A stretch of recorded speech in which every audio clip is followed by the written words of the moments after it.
آگے آ رہی ہے سورہ یوسف. سورہ یوسف، اس میں یوسف علیہ السلام کی زندگی کے اوپر آپ کو کچھ روایات اور باتیں ملتی ہیں. سورہ یوسف کے لیے آتا ہے کہ مکہ والوں کے لیے یوسف علیہ السلام کا قصہ جو تھا وہ بالکل اجنبی تھا. آپ دیکھیں عام طور پر آج بھی، اس دور میں بھی، تاریخ میں بھی اور آج کے دور میں بھی، عام طور پر جو حسن اور عشق والے قصے ہوتے ہیں وہ لوگوں کو پسند آتے ہیں. اللہ تعالیٰ نے اس کے اندر بھی ایک طرح سے ایک واقعہ بیان کیا، لیکن اس کے اندر انسان کے جذبات کے جو شیڈز دکھائے، ان شیڈز کو ایسے دکھایا کہ انسان ان سے عبرت حاصل کرے، انسان اس میں اپنی اصلاح کر لے. اور یہ بتایا گیا کہ تم کیسے اپنی کریکٹر کی بھلائی کو خوشنما کر سکتے ہو، اپنا تزکیہ کیسے کر سکتے ہو، گناہوں بھرے ماحول کے اندر رہ کر تم کیسے خود کو اللہ کا فرما بردار بنا سکتے ہو. یہاں پر وہ چیز جو ہے آپ کو واضح ہوتی ہوئی نظر آئے گی. آپ کو کہیں نہ کہیں اس قصے کے اندر حسن اور عشق کی چاشنی تو نظر آئے گی، لیکن اس کا انداز بالکل مختلف ہوگا. شروع ہوتی ہے بسم اللہ الرحمن الرحیم، الف لام را تلک آیات الکتاب المبین.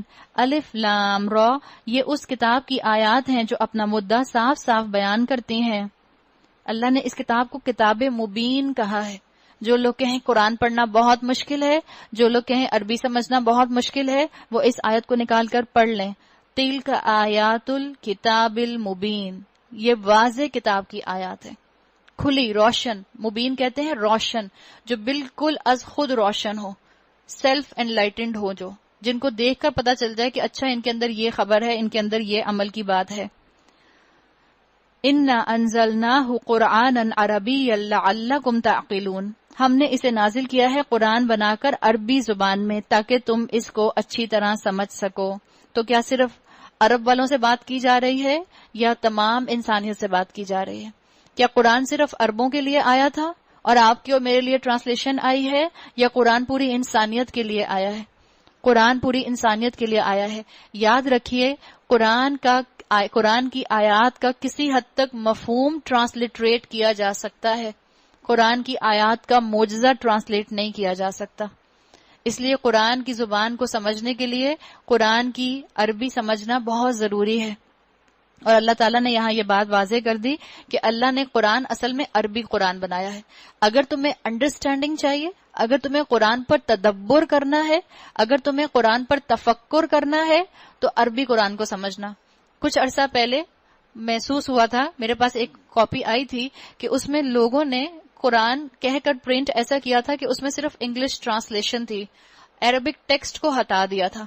اگر کسی کتاب کے اندر آپ صرف اردو کا ترجمہ یا کسی بھی لینگویج میں قرآن کا ترجمہ لکھتے ہیں، انگریزی میں، اردو میں، فرینچ میں، بنگلہ دیشی میں، کسی بھی لینگویج میں، تو آپ اس کو قرآن نہیں کہہ سکتے.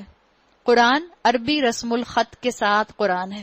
مثال کے طور پر آپ کے سامنے لکھا ہو الحمدللہ رب العالمین اور نیچے اس کا ترجمہ لکھا ہو، اور میں آپ سے پوچھوں ان دونوں لائنز میں سے قرآن کہاں ہے، تو آپ ترجمے کو نہیں کہیں گی، آپ کہیں گی جو عربی رسم الخط ہے وہ قرآن ہے. تو اس کی طرف اشارہ کیا گیا. اے نبی صلی اللہ علیہ وسلم، ہم اس قرآن کو تمہاری طرف وحی کر کے بہترین پیرائے میں واقعات اور حقائق تم سے بیان کرتے ہیں، ورنہ اس سے پہلے تو ان چیزوں سے تم بالکل ہی بے خبر تھے. بتا دیا گیا کہ آپ صلی اللہ علیہ وسلم کو بھی اس واقعے کی خبر نہیں تھی. مشرکین نے آپ صلی اللہ علیہ وسلم سے، جو یہود تھے، ان کنعان سے مصر جانے کی وجہ پوچھی تھی کہ یہ کنعان میں رہتے تھے جو یہود تھے، تو یہ مصر کیوں چلے گئے تھے. جب اس کی وجہ پوچھی تو اس کے جواب میں یہ سورت نازل ہوئی تھی. آپ کو پوری سورت میں صرف حضرت یوسف علیہ السلام کا قصہ ملے گا. یہ اس وقت کا ذکر ہے جب یوسف نے اپنے باپ سے کہا. اب یوسف علیہ السلام کون ہے یہ آپ ذہن میں رکھیں. یوسف علیہ السلام، یہ ایک تو آپ کو یوسف علیہ السلام کی زندگی میں اس سورت کے اندر ایک رولر کوسٹر رائڈ محسوس ہوگی، ایک کے بعد ایک آزمائش، ایک کے بعد ایک ہرڈل، ایک کے بعد ایک ٹرموائل آیا آپ کی زندگی کے اندر، لیکن آپ اللہ کے ساتھ جڑے رہے، ثابت قدم رہے. یوسف علیہ السلام کون تھے؟ یوسف علیہ السلام تھے یوسف بن یعقوب بن اسحاق بن ابراہیم. یعقوب علیہ السلام کے بیٹے. یعقوب علیہ السلام کس کے بیٹے تھے؟ اسحاق علیہ السلام کے. اور اسحاق علیہ السلام کس کے بیٹے تھے؟ ابراہیم علیہ السلام کے. تو یہ آپ کا شجرہ بنتا تھا یوسف بن یعقوب بن اسحاق بن ابراہیم. یہ اس وقت کا ذکر ہے جب یوسف نے اپنے باپ سے کہا ابا جان میں نے خواب دیکھا ہے. باپ اور بیٹے کا ریلیشن شپ. مثال کے طور پر آپ یوں امیجن کریں کہ باپ ہو یا بیٹی ہو یا بیٹا ہو, کہ بیٹی اٹھے اور باپ سے کہے ناشتے کی میز پر, ابا آج میں نے یہ خواب دیکھا ہے. یوزلی آپ دیکھیں بچے جو ہیں وہ اپنا خواب کس کو سناتے ہیں؟ امی کو سناتے ہیں. یہاں کون کس کو سنا رہا ہے؟ بیٹا اپنے باپ کو سنا رہا ہے. تو ایک آپس میں ریلیشن شپ کی بھی بات اس کے اندر آ گئی کہ باپ کا اتنا اچھا ریپو بنا ہوا ہے اولاد کے ساتھ کہ اولاد کھل کر اپنے مسائل کا حل بھی ڈسکس کرتی ہے, اپنی خوشیوں کو بھی شیئر کرتی ہے, اور جو سوالات ذہن میں آتے ہیں اس کو پوچھنے کے لیے بھی گوگل شیخ کے پاس نہیں جاتی. خیر گوگل شیخ تو اس وقت تھا ہی نہیں, آج کل کے دور میں گوگل شیخ ہے, لیکن آپ دیکھیں کہ اولاد اور ماں باپ کا جو لنک ہے وہ اسٹرانگ ہونا بہت ضروری ہے. آج آپ کے بچے بھی چاہے گوگل پر جا کر سرچ کرتے رہیں, چاہے ask.com سے مختلف باتیں پوچھتے رہیں, الٹیمیٹ بات ان کو آپ کی طرف آ کر پوچھنی چاہیے. تو انہوں نے کہا کہ میں نے خواب دیکھا ہے کہ 11 ستارے ہیں اور سورج اور چاند ہیں اور وہ مجھے سجدہ کر رہے ہیں. آپ دیکھیں گی اس صورت میں خوابوں کا تذکرہ وقتاً فوقتاً آئے گا. اسکالرز بتاتے ہیں کہ خواب 3 طرح کے ہوتے ہیں. ایک ہوتا ہے نفسانی خواب, یعنی ہماری دبی ہوئی خواہشات جو خواب میں نظر آتی ہیں اس کو کہتے ہیں نفسانی خواب. ایک ہوتا ہے شیطانی خواب, یعنی جن خوابوں سے اسکالرز کہتے ہیں آپ کو ڈر لگے سمجھ لیں وہ شیطانی خواب ہے. اور ایک ہوتا ہے رحمانی خواب, جو خواب آپ کو الہام ہوتے ہیں اللہ کی طرف سے, اور اللہ کی طرف سے وحی کا سلسلہ تو ختم ہو گیا, حدیث کا مفہوم آتا ہے, لیکن وحی کا 46 حصہ آج بھی سچے خوابوں کی شکل میں اس امت کے اندر موجود ہے. تو 3 طرح کے خواب ہوتے ہیں, نفسانی, شیطانی, رحمانی. تو انہوں نے اپنا خواب اپنے ابا کو سنایا. جواب میں اس کے باپ نے کہا, بیٹا اپنا یہ خواب اپنے بھائیوں کو نہ سنانا ورنہ وہ تمہارے در پہ ہو جائیں گے. یعنی کسی کے شر سے بچانا ہو تو آپ اس کو وارن کر سکتے ہیں. یہاں سے یہ سبق اسکالرز نکالتے ہیں. اگر آپ کسی کو کسی کے شر سے بچانا چاہیں تو اس کے بارے میں آگاہ کر سکتے ہیں بغیر غیبت کیے ہوئے. تو ان کو پتا تھا, باپ تھے نا, جانتے تھے کہ باقی بیٹے کیسے ہیں, تو انہوں نے کہا کہ باقی بھائیوں کو خواب نہ سنانا. حقیقت یہ ہے کہ شیطان آدمی کا کھلا دشمن ہے اور ایسا ہی ہوگا جیسا تم نے خواب میں دیکھا ہے. یعنی وہ سمجھ گئے تھے کہ یوسف علیہ السلام نبی بنیں گے اور ان کو ابھی سے یہ پروفیسی دے دی گئی ہے. تیرا رب تجھے اپنے کام کے لیے منتخب کرے گا اور تجھے باتوں کی تہ تک پہنچنا سکھائے گا, اور تیرے اوپر اور آل یعقوب پر اپنی نعمت اس طرح پوری کرے گا جس طرح اس سے پہلے وہ تیرے بزرگوں ابراہیم اور اسحاق پر کر چکا ہے. یقیناً تیرا رب علیم اور حکیم ہے. حقیقت یہ ہے کہ یوسف اور اس کے بھائیوں کے قصے میں ان پوچھنے والوں کے لیے بڑی نشانیاں ہیں. یہ قصہ یوں شروع ہوتا ہے, اس کے بھائیوں نے آپس میں کہا, یہ یوسف اور اس کا بھائی دونوں ہمارے والد کو ہم سے زیادہ محبوب ہیں. کیا مطلب تھا؟ یوسف اور ان کا بھائی, یوسف علیہ السلام اور ان کے بھائی بن یامین جن کو بینجمن نام آتا ہے, ان کی بات آتی ہے کہ یہ یعقوب علیہ السلام کی دوسری بیوی سے تھے اور باقی بچے جو تھے وہ دوسری بیوی سے تھے. اولاد سے ان کا خیال تھا کہ یوسف علیہ السلام جو ہیں وہ یعقوب علیہ السلام جو ہیں وہ حضرت یوسف سے اور بن یامین سے زیادہ محبت کرتے ہیں. آپ دیکھیں اگر اولاد آپ کے مثال کے طور پر آپ کے 4 بچے ہیں اور چاروں جو ہیں وہ اپنے اپنے گھروں میں سیٹلڈ ہیں, بہرحال ایک حقیقت ہے آپ کی انکلینیشن کس کی طرف زیادہ ہوگی؟ جو آپ کا زیادہ فرما بردار ہوگا. یہ حقیقت ہے, انسان مانے یا نہ مانے. بچے 4 ہیں لیکن جو آپ کا زیادہ فرما بردار ہوگا, آپ بھلا سب کا چاہیں گے لیکن آپ کا جھکاؤ, جذباتی جھکاؤ اس کی طرف ہوگا جو آپ کا زیادہ فرما بردار ہوگا. تو یہاں بھی یہ پتا چلا ان کے اس جملے سے, جب انہوں نے کہا کہ دونوں ہمارے والد کو ہم سے زیادہ محبوب ہیں, پتا چلا کہ یہ دونوں زیادہ فرما بردار تھے باقی بھائیوں کے مقابلے میں. حالانکہ ہم ایک پورا جتھا ہیں, نحن عصبہ, ان کو اپنے اوپر بڑا غرور تھا, ہم تو بھائی ہیں اور ہم اتنے زیادہ ہیں. انداز دیکھیں آپ نے. سچی بات یہ ہے کہ ہمارے ابا جان بالکل ہی بہک گئے ہیں. اللہ اکبر. کیسے؟ جیسے بالکل کہا جائے کہ ہی از گون کریزی, اس انداز میں بات کی جائے. ابا بالکل بہک گئے ہیں. آپ کو آج کل کے بچوں میں اور ہزاروں سال پرانے بچوں میں کوئی فرق نظر آ رہا ہے؟ کوئی فرق نظر نہیں آ رہا. لوگ کہتے ہیں آج کل بچے بدتمیز ہو گئے ہیں, آج کل بچے ایگوئسٹک ہو گئے ہیں. آپ یاد رکھیں اور ہسٹری اٹھا کر پڑھ لیں, ہسٹری میں بھی بدتمیز بچے اور انسلنٹ بچے اور اسی طرح سے آگے سے بیک آنسر کرنے والے بچے موجود تھے. اب کیا کہا چلو آئیڈیا دیکھیں کیا آیا. ایسا اللہ نہ کرے ایسا آئیڈیا کبھی ہمارے بچوں میں سے کسی کو آئے. چلو یوسف کو قتل کر دو یا اسے کہیں دور پھینک دو تاکہ تمہارے والد کی توجہ تمہاری ہی طرف ہو جائے. یعنی کیا کر رہے ہیں کہ اب توجہ باپ کی اپنی لینے کے لیے اس کے اوپر لیبل کیا لگا رہے ہیں, کرنا چاہ رہے ہیں قتل یوسف علیہ السلام کو. اور پھر لیبل کیا لگا رہے ہیں, ہم تو اصل میں اپنے ابا کی اٹینشن چاہتے ہیں. لیبل یہ لگا دیا اپنی نیکی کے اوپر, تو اپنے گناہ کے اوپر. تو اپنے گناہ پر اگر ٹائٹل اپنے ابا کی محبت کا لگا دیا تو اس کا مطلب یہ ہرگز نہیں کہ قتل کرنا جو ہے وہ ان کے لیے عبادت بن جائے گا, نیکی بن جائے گا. وہ اپنی جگہ گناہ رہے گا. یہ کام کر لینے کے بعد پھر نیک بن جانا. دیکھا, بس یہ غلطی کر لی ہے نا, اب کر لو اس کے بعد معافی مانگ لینا. گناہ آج نیکی کل والی مینٹیلٹی. اس پر ان میں سے ایک بولا, یوسف کو قتل نہ کرو, اگر کچھ کرنا ہی ہے تو کسی اندھے کنویں میں ڈال دو, کوئی آتا جاتا قافلہ اسے نکال کر لے جائے گا. اس قرارداد پر انہوں نے جا کر اپنے باپ سے کہا, یعنی اب آپس میں سب نے اتفاق کر لیا, سب نے اگری کر لیا کہ اچھا وہ یہی کریں گے, قتل نہیں کریں گے, اس کو کہیں ڈال کر آ جائیں گے. چھوٹے تھے یوسف علیہ السلام. ابا جان کیا بات ہے, آپ یوسف کے معاملے پر ہم پر بھروسہ نہیں کرتے, حالانکہ ہم آپ کے سچے خیر خواہ ہیں. جو سچا خیر خواہ ہوتا ہے اس کو بتانے کی ضرورت نہیں پڑتی کہ میں آپ کا سچا خیر خواہ ہوں. آپ کو اپنی زبان سے بولنے کی ضرورت نہیں پڑتی ہے بار بار جا کر اپنے بچوں سے کہنے کی کہ بیٹا میں تم سے محبت کرتی ہوں. پتہ ہے نا تمہیں, آپ نے آخری دفعہ کب جا کے اپنے بچوں سے یہ بات کہی تھی؟ آپ تو نہیں کہتے, اس لیے کہ جو سچا خیر خواہ ہوتا ہے اس کو بتانے کی ضرورت نہیں ہوتی. کل اسے ہمارے ساتھ بھیج دیجئے, ہم کل فرینڈز کے گھر جا رہے ہیں, اس کو ہمارے ساتھ جانے دیں. بالکل ایسی سٹوری بن رہی ہے. کچھ چر چگ لے گا, وہاں جا کے کوئی ویڈیو گیم کھیل لے گا, ہم اپنا کھیلتے رہیں گے, وہ اپنا کھیل لے گا. بالکل ایسا انداز, اور کھیل کود سے بھی دل بہلائے گا. ہم اس کی حفاظت کو موجود ہیں. باپ نے کہا, تمہارا اسے لے جانا مجھے شاق گزرتا ہے, اور مجھے اندیشہ ہے کہ کہیں اسے بھیڑیا نہ پھاڑ کھائے جبکہ تم اس سے غافل ہو. انہوں نے جواب دیا, اگر ہمارے ہوتے ہوئے اسے بھیڑیا نے کھا لیا جبکہ ہم ایک جتھا ہیں, نحن عصبہ, تب تو ہم بڑے ہی نکمے لوگ ہیں. اللہ تعالیٰ نے دیکھیں کیسے ان کے منہوں سے بات نکلوائی, خود ہی نکلوا دی. اور یعقوب علیہ السلام کا معاملہ کیا ہے کہ یعقوب علیہ السلام صرف ان کو سمجھا رہے ہیں, منع نہیں کر رہے. یعقوب علیہ السلام نے ان کو کہا کہ دیکھو بھائی, اگر تم ساتھ لے کے جاؤ گے تو یہ نقصان ہو سکتا ہے. نبی ہیں لیکن ان کے نبی ہونے نے ان کو عالم الغیب نہیں بنایا کہ انہوں نے بیٹے کو ساتھ نہ جانے دیا. ان کو معلوم تو نہیں تھا کہ حقیقت میں ایسا ہوگا, تو عالم الغیب نہیں ہے. نبی جو ہوتے ہیں وہ بھی, اور والدین بھی جو ہوتے ہیں سب, کیونکہ انسان ہے تو تدبیر کے ساتھ ہی ہوتے ہیں, تقدیر کے ساتھ ہی نہیں ہوتے. تقدیر بنانے والا اللہ ہے. اس طرح اصرار کر کے جب وہ اسے لے گئے اور انہوں نے طے کر لیا کہ اسے ایک اندھے کنویں میں چھوڑ دیں گے, تب ہم نے یوسف کو وحی کی کہ ایک وقت آئے گا جب تو ان لوگوں کو ان کی یہ حرکت جتلائے گا, یہ اپنے فعل کے نتائج سے بے خبر ہیں.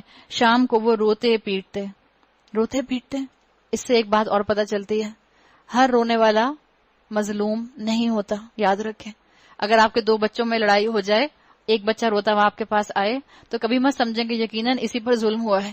ہو سکتا ہے تھپڑ مار کر وہ آ رہا ہو اور اس کے بعد روتے ہوئے امی کے پاس پہلے پہنچ گیا, تاکہ اماں جو ہیں بغیر سوچے سمجھے جا کر بڑے والے کو ایک لگائیں, اور اس کے بعد بڑے والے بیچارے کو موقع بھی نہ ملے اپنی صفائی میں کچھ کہنے کا. تو یہ پہلے سے روتے پیٹتے اپنے باپ کے پاس آ گئے. اس میں آپ کے اور میرے لیے سبق کیا ہے کہ آپ اور میں کبھی بھی ظاہر سے دھوکہ نہ کھائیں. اور کہا, ابا جان ہم دوڑ کر مقابلہ کرنے میں لگ گئے تھے, یوسف کو ہم نے اپنے سامان کے پاس چھوڑ دیا تھا, اتنے میں بھیڑیا آ کر اسے کھا گیا. اور روایات میں یہ بھی آتا ہے کہ وہ جھوٹ موٹ کا خون لگا کر ان کی قمیص پر لے بھی آئے تھے. آپ ہماری بات کا یقین نہ کریں گے چاہے ہم سچے ہی ہوں. اور وہ یوسف کے قمیص پر جھوٹ موٹ کا خون لگا کر لے آئے. یہ سن کر ان کے باپ نے کہا, بلکہ تمہارے نفس نے تمہارے لیے ایک بڑے کام کو آسان بنا دیا. اچھا صبر کروں گا اور بخوبی صبر کروں گا. فصبر جمیل, جو بات تم بنا رہے ہو اس پر اللہ ہی سے مدد مانگی جا سکتی ہے. صبر کے لیے آتا ہے کہ صبر کیا ہے, انسان کے جسمانی اعضاء پر اس کا قابو رہے, انسان کی زبان پر شکوہ نہ آئے اور دل پر مایوسی طاری نہ ہو. یہ ہے خوبصورت صبر جس کو کہا جاتا ہے فصبر جمیل. خوبصورت صبر کون سا ہوتا ہے؟ جو اول صدمے میں کیا جاتا ہے. ان صدمۃ الاولی, جو شروع صدمے میں کیا جاتا ہے, مصیبت پڑتے ہی کیا جاتا ہے. تو یعقوب علیہ السلام نے, روایات میں آتا ہے یہ بھی کہا کہ بھیڑیا بڑا عقل مند تھا, قمیض پھاڑے بغیر ہی یوسف کو کھا گیا. ثابت قمیض کے اوپر خون لگا کے لے آئے تھے, یہ بھی نہیں خیال آیا کہ تھوڑا سا اسے کہیں سے پھاڑ پھوڑی دیتے. تو یعقوب علیہ السلام نے, روایات میں آتا ہے, کہا کہ بھیڑیا تو بڑا سمجھدار تھا, قمیض پھاڑے بغیر کھا گیا. ادھر ایک قافلہ آیا اور اس نے اپنے سکے کو پانی لانے کے لیے بھیجا. سکے نے جو کنویں میں ڈول ڈالا تو یوسف کو دیکھ کر پکار اٹھا, قالا یا بشرا ھذا غلام, مبارک ہو, یہاں تو ایک لڑکا ہے. ہمارے ہاں بے عقلی کا اور بے علمی کا یہ حال ہے. اس آیت کا حصہ قالا یا بشرا ھذا غلام, اس کے بعد ہمارے ہاں یہ وہ نکل پڑی روایت کہ اگر آپ اپنی آخری بیٹی کا نام بشرا رکھ دیں تو اس کے بعد ھذا غلام لڑکا ہوتا ہے. اللہ نے مت مار دی ہے بے علم لوگوں کی. اللہ ہمیں علم حاصل کرنے والا بنائے. ان لوگوں نے اس کو مال تجارت سمجھ کر چھپا لیا. وہی بات جو آپ نے سلیوری کے انڈر پڑھی تھی وہی چیز یہاں امپلیمنٹ ہو رہی ہے کہ اس دور میں بھی اسی طرح سے لوگوں کو اغوا کر کے غلام بنا لیا جاتا تھا.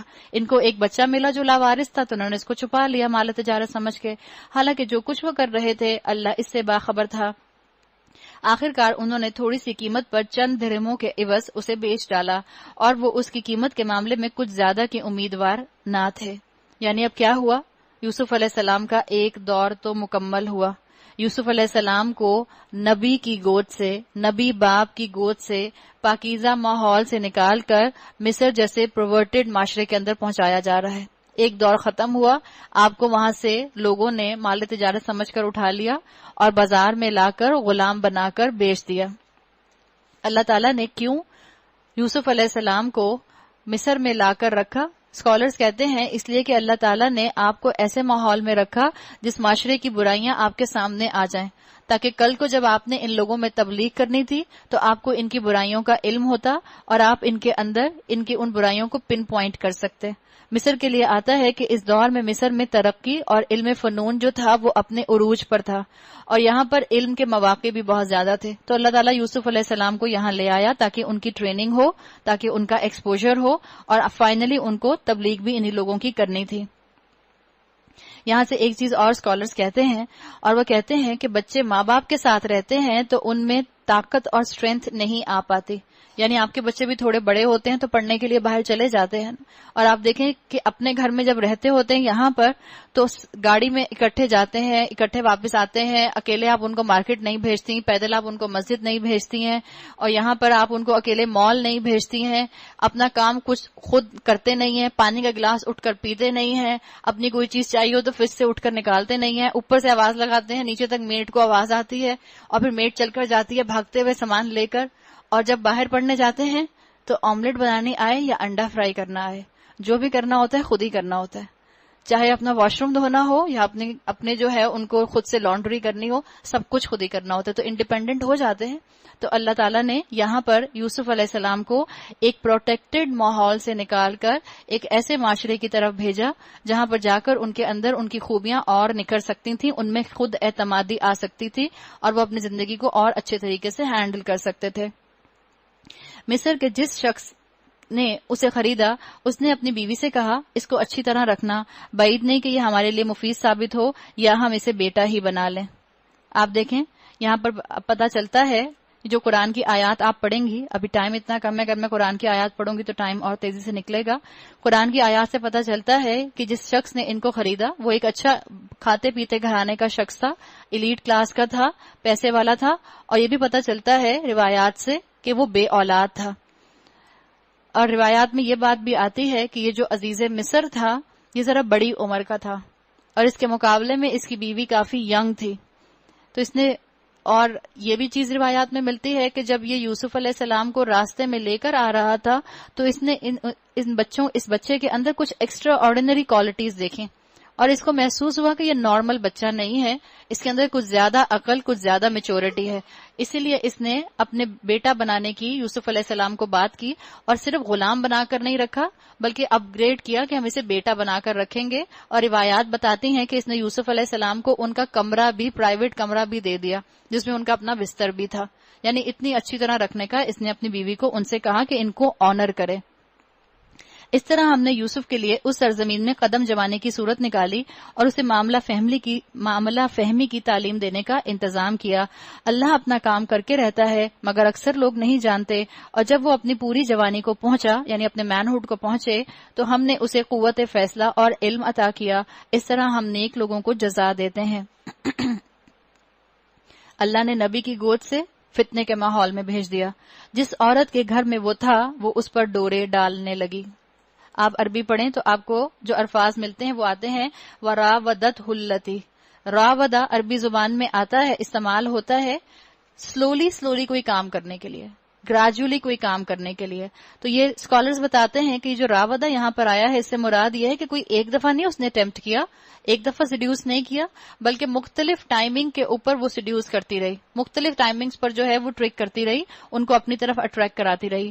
ایک روز دروازے بند کر کے بولی، اور یہ سب کچھ اچانک نہیں ہوا بلکہ گریجولی اس نے یہ کرنے کی کوشش کی. پہلے اس نے یہ کوشش کی کہ جو اس کا ارادہ ہے وہ یوسف علیہ السلام کا ارادہ بھی ہو جائے تاکہ وہ دونوں مل کر یہ غلط کام کریں. قرآن نے اس چیز کو الفاظ میں بیان نہیں کیا ہے، لیکن اس چیز کے اندر، اس زبان کے اندر یہ ساری حقیقت موجود ہے کہ اس نے گریجولی یوسف علیہ السلام کو سیڈیوس کیا، اور وہ گریجولی ان کو ٹیمپٹ کرتی رہی، ان کو ٹریپ کرتی رہی کسی طرح سے یوسف علیہ السلام کی انٹینشن بھی وہی بن جائے جو اس عورت کی ہے.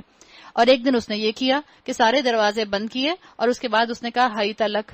ہائی تلک عربی زبان میں عام طور پر بولے جانے والا جملہ نہیں ہے، یہ بہت ہی سیڈیوس انداز میں بولا جاتا ہے. آجا، یعنی عورت ٹیمپٹ کر رہی ہے مرد کو، یوزلی جو کہ الٹا معاملہ ہے. آپ نے دیکھا ہے عام زندگی میں کہ عورت اقدام نہیں کرتی ہے بائی نیچر، عورت صرف ٹیمپٹ کرتی ہے اپنی اداؤں سے، ہنٹ دیتی ہے. لیکن اس عورت نے گناہ کی دعوت دی، اور جب اس نے دیکھا کہ یوسف علیہ السلام ٹیمپٹ نہیں ہو رہے ہیں تو اس نے خود ہی ان کو بلا لیا. اور یوسف علیہ السلام کون تھے؟ یوسف علیہ السلام تو خاندانی شخص تھے، نبی کے بیٹے تھے، نبی کے پوتے تھے، خود نبی تھے.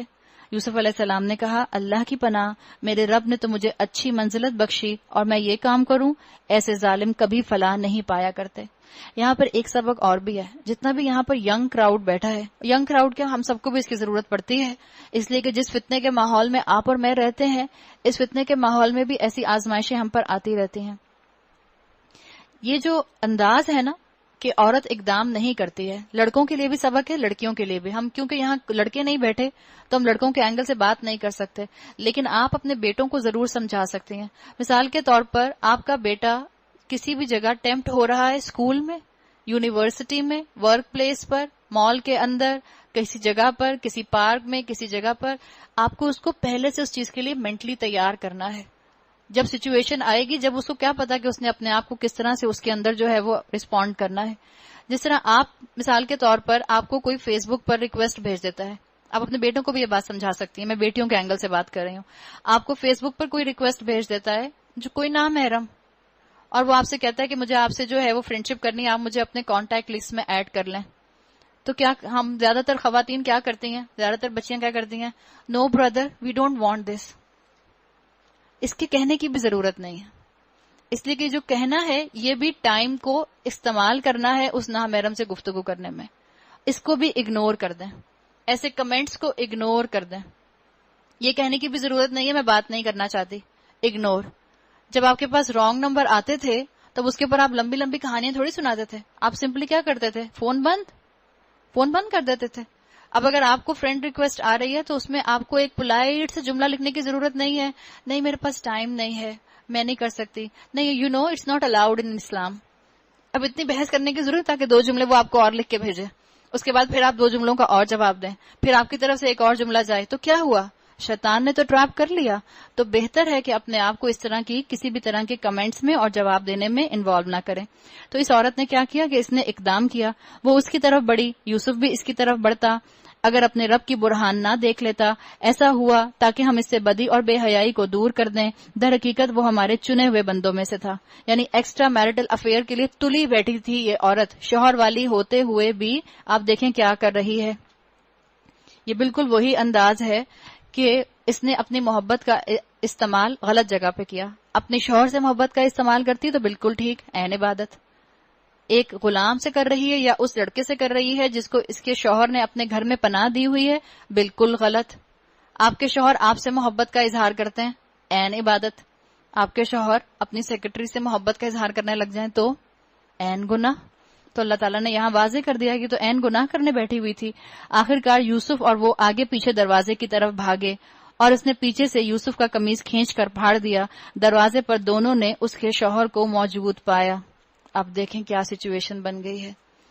اب شوہر جو تھا وہ پہلے ہی گھر پہنچ گیا، اس کی میٹنگ جلدی ختم ہو گئی ہوگی، جلدی گھر آ گیا، اس کو پتا نہیں تھا کہ جلدی گھر آئے گا. کہا ہوگا اچھا آپ جلدی گھر آ گئے، پینک نہیں ہوئی. ایسی چالاک عورت ہے. ابھی آ جائے گا کہ عورتوں کی چالیں کتنی سخت ہوتی ہیں. عورتیں ایسے ٹیمپٹ کرتی ہیں مردوں کو، ایسے بے وقوف اور الو بناتی ہیں. وہ کوئی کہتا ہے نا، کسی نے کہا، میرا خیال ہے شاید جو ہماری استاد ہے ہما آپی شاید وہ کہتی تھی کہ انہوں نے سنا ہے کہ جب شوہر اس طرح سے ہو جائیں کہ جو بیویوں کی غلط باتوں پہ ان کو غلط بھی نہ کہیں تو لگتا ہے کہ انہوں نے بیویوں نے شوہر کو الو کا گوشت کھلا دیا. پتہ نہیں محاورہ ہے یا کیا ہے، واللہ عالم. اب اسے دیکھتے ہی یہ اس کی بیوی کہنے لگی، کیا سزا ہے اس شخص کی جو تیرے گھر والی پر نیت خراب کرے. کتنی چلاک ہے، سچویشن ہی بدل دی.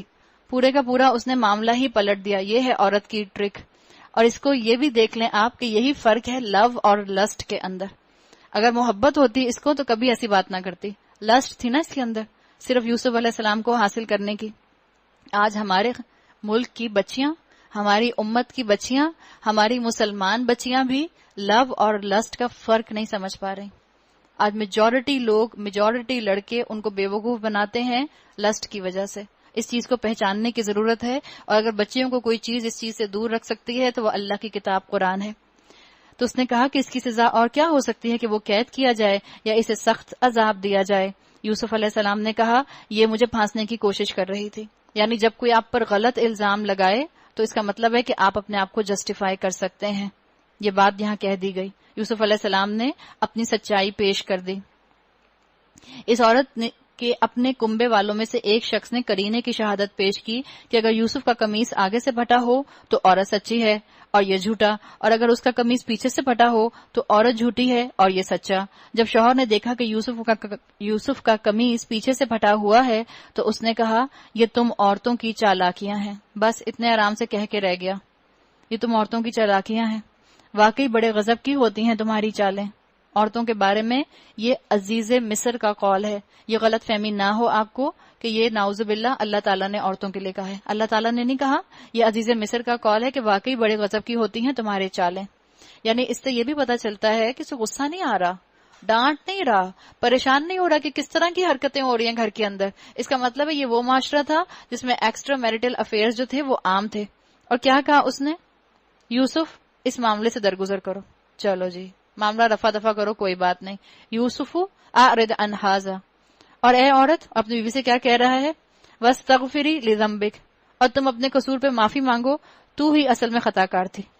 یہ کیا مطلب ہے؟ چلو سوری بولو، جیسے گلاس ٹوٹ گیا، کوئی بات ہی نہیں ہے. اتنا بڑا معاملہ گھر کے اندر ہو رہا ہے، اتنا بڑا اقدام اس کی بیوی نے کیا، اس کی بیوی نے اتنا بڑا گناہ کا سٹیپ اٹھایا اور کہہ رہا ہے کوئی بات نہیں، چلو سوری بول دو، آئندہ نہیں کرنا، آئندہ نہیں کر. اور اس کے بعد کیا، یوسف علیہ السلام کو اپنے گھر میں بھی رکھا گا. پھر یہ بھی نہیں کہ ان کو کہیں اور شفٹ کرا دیتا، کسی آفس کی بلڈنگ میں شفٹ کرا دیتا، کہیں شفٹ کرا دیتا، گھر سے ہٹا دیتا. تو یہ بتا دیا گیا. یہاں اندازہ آپ کو ہو رہا ہے اس معاشرے کا. یہ ایسا معاشرہ ہے جہاں مردوں میں غیرت نہیں ہے، اور جس معاشرے میں مردوں میں غیرت نہیں رہتی اس معاشرے میں عورتوں میں حیا نہیں رہتی، یا وائس ورثہ. جب عورتیں بے حیا ہوتی ہیں تو مردوں کی غیرت ختم ہو جاتی ہے. تو اب اس نے بھی کیا کیا، اس نے بھی دیکھیں چپ کر کے بیٹھنے والی تو نہیں تھی. یوسف علیہ السلام اسی کے گھر میں ہے نا، اسی کے گھر میں رہ رہے ہیں.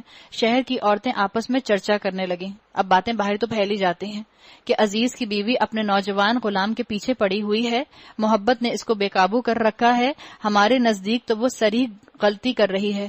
اس نے ان کی یہ مکارانہ باتیں سنی. سری غلطی کر رہی ہے، کیا مطلب تھا اس سے سری غلطی کر رہی ہے؟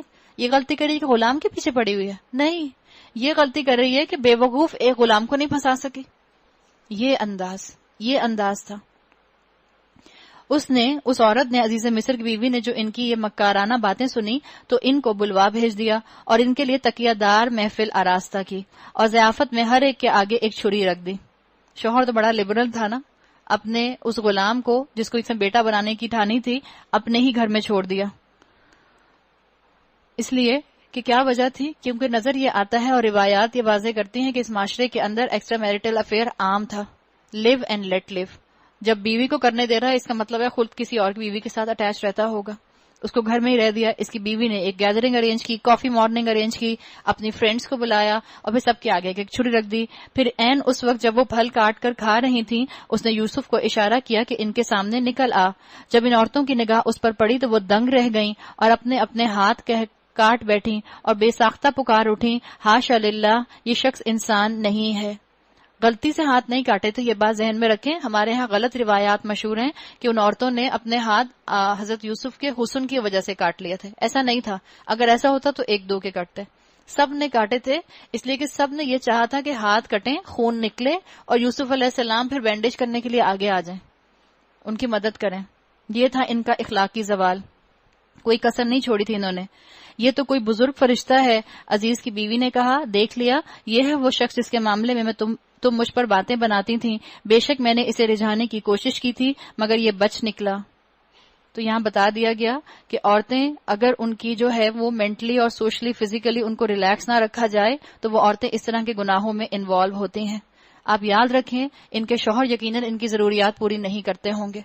ان کی سیکشول ریلیشن شپس جو تھیں وہ اچھی نہیں ہوتی ہوں گی. یہ کام انسان کب کرتا ہے؟ جب انسان کی ضروریات پوری نہیں ہو رہی ہوتی. بھوک لگی ہو, بھوک اتنی بھوک کہ آپ نے صبح سے کچھ نہیں کھایا, کھانے میں آپ کو دال میں ملے تو آپ کھائے جاتے ہیں نا شوق سے. تو بالکل یہاں بھی یہی معاملہ ہے کہ یہاں پر بھی معاملہ ایسا تھا کہ یہ سب معاشرہ مٹیریلسٹک ہو چکا تھا. بے شک میں نے اسے رجھانے کی کوشش کی تھی مگر یہ بچ نکلا. اگر یہ میرا کہنا نہ مانے گا تو قید کیا جائے گا اور بہت ذلیل و خوار ہوگا. یوسف نے کہا, اے میرے رب, قید مجھے منظور ہے بنسبت اس کے کہ میں یہ کام کروں جو یہ لوگ مجھ سے چاہتے ہیں. اب سنیں, اور اگر تو نے ان کی چالوں کو مجھ سے نہ دفع کیا تو میں ان کے دام میں پھنس جاؤں گا. یہ ایک ینگ یوتھ کا کام ہے کہ اللہ تعالیٰ ہماری یوتھ کے اندر ایسا ایمان داخل کر دے کہ وہ اپنے آپ کو اس طرح کی بے حیائی کی چیزوں سے دور کر سکیں. اور جاہلوں میں شامل ہو کر رہوں گا.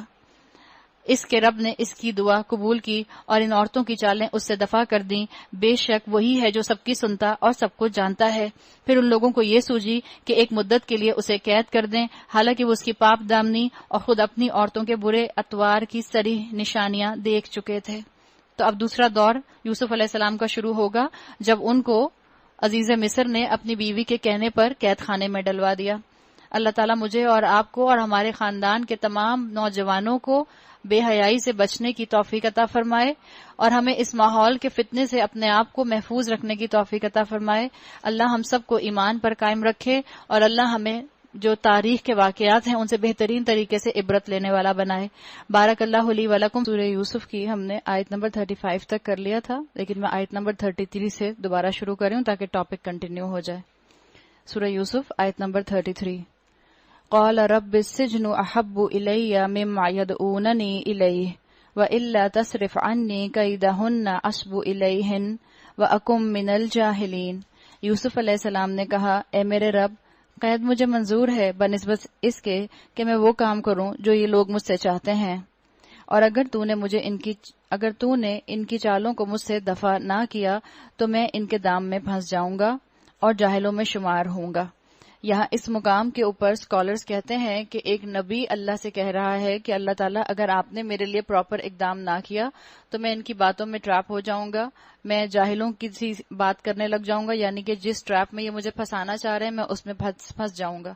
آپ دیکھیں یہاں سے اسکالرز یہ بات نکالتے ہیں کہ اللہ تعالیٰ نے جو قوانین مردوں کو اور جو قوانین عورتوں کو دیے ہیں اس کے اندر بڑی حکمتیں ہیں. اگر عورتیں اپنا سنگھار جو ہے وہ نامحرم مردوں کو دکھاتی ہیں تو یقیناً مرد اس سے ٹیمپٹ ہوتے ہیں. مرد کی فطرت ہے عورت کو دیکھے, عورت کی فطرت ہے سنگھار کرے. اب کیا کیا جائے؟ ان دونوں کے درمیان میں بیریئر صرف اور صرف حجاب کا بن سکتا ہے. ان کے دونوں کے درمیان میں بیریئر سیگریگیشن کا بن سکتا ہے. اس لیے آپ دیکھیں اسلام سیگریگیشن کا نفاذ دیتا ہے, نظام دیتا ہے. اور اگر آپ اور میں قرآن کو اپنی فطرت کی روشنی میں لے کر چلیں تو آپ کو اور مجھے محسوس ہوگا کہ قرآن نے آپ کو اور مجھے بہت زیادہ فطرت والے قوانین دیے ہیں جس پر آپ کی اور میری عقل بھی مانتی ہے کہ قوانین ایسے ہونے چاہیے جس میں کسی کا حق نہ مارا جائے. ایک عورت اپنے آپ کو اپنے سنگھار کو چھپاتی ہے, وہ کئی عورتوں کا بھلا کر دیتی ہے. آپ کے گھر میں ایک حسین و جمیل عورت آ کر بیٹھ جائے اور آپ کے شوہر بھی سامنے بیٹھے ہوں, آپ مانے یا نہ مانے آپ کو انسیکیورٹیز ہوں گی. اللہ تعالیٰ نے جو سیگریگیشن کا نظام دیا ہے اس میں ایک عورت کا نہیں, اس میں کئی عورتوں کا بھلا ہے. اور اسلام کا نظام اگر آپ اور میں بیلنس سمجھیں گے تو ہار سنگھار کریں گے جس کی اللہ نے اجازت دی ہے، لیکن اس ہار سنگھار کو ہم اپنے محرم رشتہ داروں تک محدود رکھیں گے اور اپنے سیگریگیشن عورتوں کے دائرے میں محدود رکھیں گے، اور پھر اس طرح سے ہم مردوں کے لیے جو ہیں وہ کسی قسم کی غیر مناسب رویے کے ذمہ دار نہیں بنیں گے۔ اگر یوسف علیہ السلام یہ کہہ رہے ہیں تو پھر ہم یہ کیسے کہہ سکتے ہیں کہ نہیں، ہم جن کے سامنے سنگھار کر کے آتے ہیں وہ ہمارے کزن بچپن سے ہمیں جانتے ہیں، انہوں نے ہمیں گودوں میں کھلایا ہے، اور ان کو ہمیں پتہ ہے وہ بہت شریف آدمی ہیں، بہت شریف انسان ہے۔ کیا یوسف علیہ السلام سے زیادہ شریف ہیں؟ کیا یوسف علیہ السلام کی شرافت سے زیادہ شرافت ہمارے آج کے مردوں کے اندر ہے؟ آپ کے اور میرے پاس اس میں سوچنے کے کئی زیادہ سوالات ہیں۔ تو عورت کو زینت کے اظہار کے لیے منع نہیں کیا گیا، لیکن عورت کو بہت ہی رسپانسبل ایٹیٹیوڈ کے ساتھ اپنا زینت کرنی چاہیے، اور حجاب کے دائرے کے اندر محرم رشتہ داروں کے سامنے یا اپنے ہی عورتوں کے سامنے وہ اپنا سنگھار کر سکتی ہے۔ اس کے رب نے اس کی دعا قبول کی اور ان عورتوں کی چالیں اس سے دفع کر دیں، بے شک وہی ہے جو سب کی سنتا اور سب کچھ جانتا ہے۔ پھر ان لوگوں کو یہ سوجی کہ ایک مدت کے لیے اسے قید کر دیں۔ یوسف علیہ السلام کی زندگی کا دوسرا دور شروع ہو رہا ہے، حالانکہ وہ اس کی پاک دامنی اور خود اپنی عورتوں کے برے اطوار کی صریح نشانیاں دیکھ چکے تھے۔ قید خانے میں اب یہ قید خانے میں پہنچ گئے۔ ایک وہ آپ کو سارا معاملہ جو تھا وہ انہوں نے اب سکپ کر کے اللہ تعالیٰ نے اور آگے معاملہ بتا دیا کہ کیسے پہنچے، کیا ہوا، کیا ان پر ایلیگیشنز لگے۔ بس یہی ایلیگیشنز تھے، جیسے ہمارے دور میں بھی ہوتا ہے۔ بہت سے ایسے لوگ جیلوں میں پہنچ جاتے ہیں، قید خانوں میں پہنچ جاتے ہیں جنہوں نے کوئی قصور نہیں کیا ہوتا۔ تو اس زمانے میں اور آج کے زمانے میں کوئی زیادہ فرق نہیں ہے، نہ عورت اور مرد کے معاملات کے اندر ہمیں زیادہ فرق نظر آ رہا ہے، نہ بے حیائی معاشرے کی جو ہے اس میں زیادہ فرق نظر آ رہا ہے، اور نہ ہی ہمیں کورٹ ایشوز جو ہے وہ زیادہ اسٹرانگ لگ رہے ہیں کہ اسٹرانگ ایویڈنس کے بغیر ہی یوسف علیہ السلام کو جیل میں ڈال دیا گیا۔ قید خانے میں 2 غلام اور بھی ان کے ساتھ داخل ہوئے۔ ایک روز ان میں سے ایک نے کہا، میں نے خواب دیکھا ہے کہ میں شراب کشید کر رہا ہوں۔ دوسرے نے کہا، میں نے دیکھا کہ میرے سر پر روٹیاں رکھی ہیں اور پرندے ان کو کھا رہے ہیں۔ دونوں نے کہا، ہمیں اس کی تعبیر بتائیے، ہم دیکھتے ہیں کہ آپ ایک نیک آدمی ہیں۔ اب اس کا مطلب ہے کہ دونوں ایک ساتھ یوسف علیہ السلام کے ساتھ ہی جیل میں داخل ہوئے تھے، لیکن اب جیسے ایسے لگ رہا ہے کہ کچھ ٹائم گزر گیا ہے اور انہوں نے جیل میں یہ دیکھا کہ یہ آدمی جو ہے، یہ شخص جو ہے جو نیک انسان ہے، اپنے کام سے کام رکھتا ہے، بے جا گفتگو یا بحث نہیں کرتا، ایک معقول آدمی لگتا ہے، تو انہوں نے اپنا خواب ان کو سنایا اور ان سے تعبیر چاہی۔ اور یہ بھی اسکالرز کہتے ہیں کہ یوسف علیہ السلام کی نیکی ان کے اندر سے چھلکتی تھی۔ ہم سمجھتے ہیں، ہمارے ذہن سارے کے سارے جاتے ہیں حسن کے اوپر، ہم کہتے ہیں یوسف علیہ السلام کا حسن جو تھا وہ چھلکتا تھا۔ قرآن یوسف علیہ السلام کی ظاہری خوبصورتی کی بات نہیں کرتا، احادیث میں ذکر ضرور آتا ہے یوسف علیہ السلام کی ظاہری خوبصورتی کا، فزیکل بیوٹی کا، لیکن قرآن جس چیز کو بیوٹیفائی کرتا ہے وہ ان کا اخلاق ہے، وہ ان کا کردار ہے، وہ ان کے کردار کے اندر حیا کا فیکٹر ہے۔ تو کہا جاتا ہے کہ یوسف علیہ السلام کی نیکی چھلک پڑ رہی تھی۔ یوسف علیہ السلام نے کہا، یہاں جو کھانا تمہیں ملا کرتا ہے اس کے آنے سے پہلے میں تمہیں ان خوابوں کی تعمیر بتا دوں گا۔ یہ ان علوم میں سے ہیں جو میرے رب نے مجھے عطا کیے ہیں۔ واقعہ یہ ہے کہ میں نے ان لوگوں کا طریقہ چھوڑ کر جو اللہ پر ایمان نہیں لاتے اور آخرت کا انکار کرتے ہیں، اپنے بزرگوں ابراہیم، اسحاق اور یعقوب کا طریقہ اختیار کیا ہے۔ ہمارا یہ کام نہیں ہے کہ اللہ کے ساتھ کسی کو شریک ٹھہرائیں، در حقیقت یہ اللہ کا فضل ہے ہم پر اور تمام انسانوں پر کہ اس نے اپنے سوا کسی کا بندہ ہمیں نہیں بنایا، مگر اکثر لوگ شکر نہیں کرتے۔ وَلَكِنَّ أَكْثَرَ النَّاسِ لَا يَشْكُرُونَ۔ کیا دیکھا انہوں نے؟ موقع سے فائدہ اٹھایا۔ جب انہوں نے دیکھا کہ 2 لوگ بات کرنے آ ہی گئے ہیں تو انہوں نے ان دونوں کے ذہنی مناسبت کے حساب سے تبلیغ کر دی، ان کو بتا دیا کہ اللہ کی بندگی کرو، اللہ کے بھیجے ہوئے بزرگوں کی رسولوں کی بات مانو اور اپنا معاملہ اللہ کے ساتھ شکر گزاری کا رکھو۔ تم دیکھتے ہو کہ اکثریت انسانوں کی شکر گزار نہیں ہے۔ ان کے لیول پر آ کر بالکل مناسب ڈوز ان کو ابتدائی تبلیغ کی دے دی۔ پھر ان کو تعبیر بتائی، اے زندان کے ساتھیوں، تم خود ہی سوچو کہ بہت سے متفرق رب بہتر ہیں یا وہ ایک اللہ جو سب پر غالب ہے۔ اس کو چھوڑ کر تم جن کی بندگی کر رہے ہو اس کے سوا کچھ نہیں ہے کہ بس چند نام جو تم نے اور تمہارے آباء و اجداد نے رکھ لیے ہیں۔ اللہ نے ان کے لیے کوئی سنت نازل نہیں کی، فرما روائی کا اقتدار اللہ ہی کے سوا کسی کے لیے نہیں ہے۔ اس کا حکم ہے کہ خود اس کے سوا تم کسی کی بندگی نہ کرو۔ یہی ٹھیٹھ سیدھا طریقہ زندگی ہے، ذالک الدین القیم، مگر اکثر لوگ جانتے نہیں۔ اے زندان کے ساتھیوں، تمہارے خواب کی تعبیر یہ ہے کہ تم میں سے ایک تو اپنے رب یعنی شاہ مصر کو شراب پلائے گا، رہا دوسرا تو اسے سولی پر چڑھایا جائے گا اور پرندے اس کا سر نوش نوش کر کھائیں گے۔ فیصلہ ہو گیا اس بات کا جو تم پوچھ رہے تھے۔ پھر ان میں سے جس کے متعلق خیال تھا کہ وہ رہا ہو جائے گا، اس سے یوسف علیہ السلام نے کہا، اپنے رب شاہ مصر سے میرا ذکر کرنا۔ اس سے پتہ چلتا ہے، اسکالرز کہتے ہیں کہ انسان اپنی مشکل سے نکلنے کے لیے اسباب اختیار کر سکتا ہے۔ یوسف علیہ السلام نے خاموشی اظہار نہیں کی کہ اللہ ہی مجھے بچائے گا، میں تو یہاں بیٹھا ہوں، اللہ کا نبی ہوں، دیکھتے ہیں اللہ مجھے کیسے جیل سے نکالتا ہے۔ نہیں، ایسا انہوں نے نہیں کیا، انہوں نے اسباب اختیار کیے۔ مگر شیطان نے اسے ایسا غفلت میں ڈالا، کس کو؟ جو رہا ہوا تھا قیدی، اس کو غفلت میں ڈال دیا کہ وہ بھول ہی گیا کہ وہ اپنے شاہ مصر سے اس کا ذکر کرنا بھول گیا، اور یوسف علیہ السلام کئی سال قید خانے میں پڑے رہے۔ بدع سنین کے الفاظ آتے ہیں عربی زبان میں، بدع سنین یہ جو آتا ہے یہ 3 سال سے لے کے 9 سال تک کے عرصے کے لیے استعمال ہوتا ہے۔ اور شیطان یہ کام کرتا ہے، ایک نیکی کا کام تھا نا، ایک نیک انسان کو قید خانے سے رہائی دلوانا، ایک نیک انسان کی مشکل دور کر دینا نیکی کا کام تھا۔ شیطان یہ کرتا ہے کہ شیطان ہمیں نیکی کے کاموں سے غفلت دلا دیتا ہے، ہمیں غفلت میں ایسا مبتلا کرتا ہے کہ ہم نیکی کرنا ہی بھول جاتے ہیں یا ہمارے لیے نیکی کرنا مشکل ہو جاتی ہے۔ ایک روز بادشاہ نے کہا، اب یہ کیا ہوا؟ بادشاہ نے کیوں کہا؟ اللہ کی یہ تقدیر ہے۔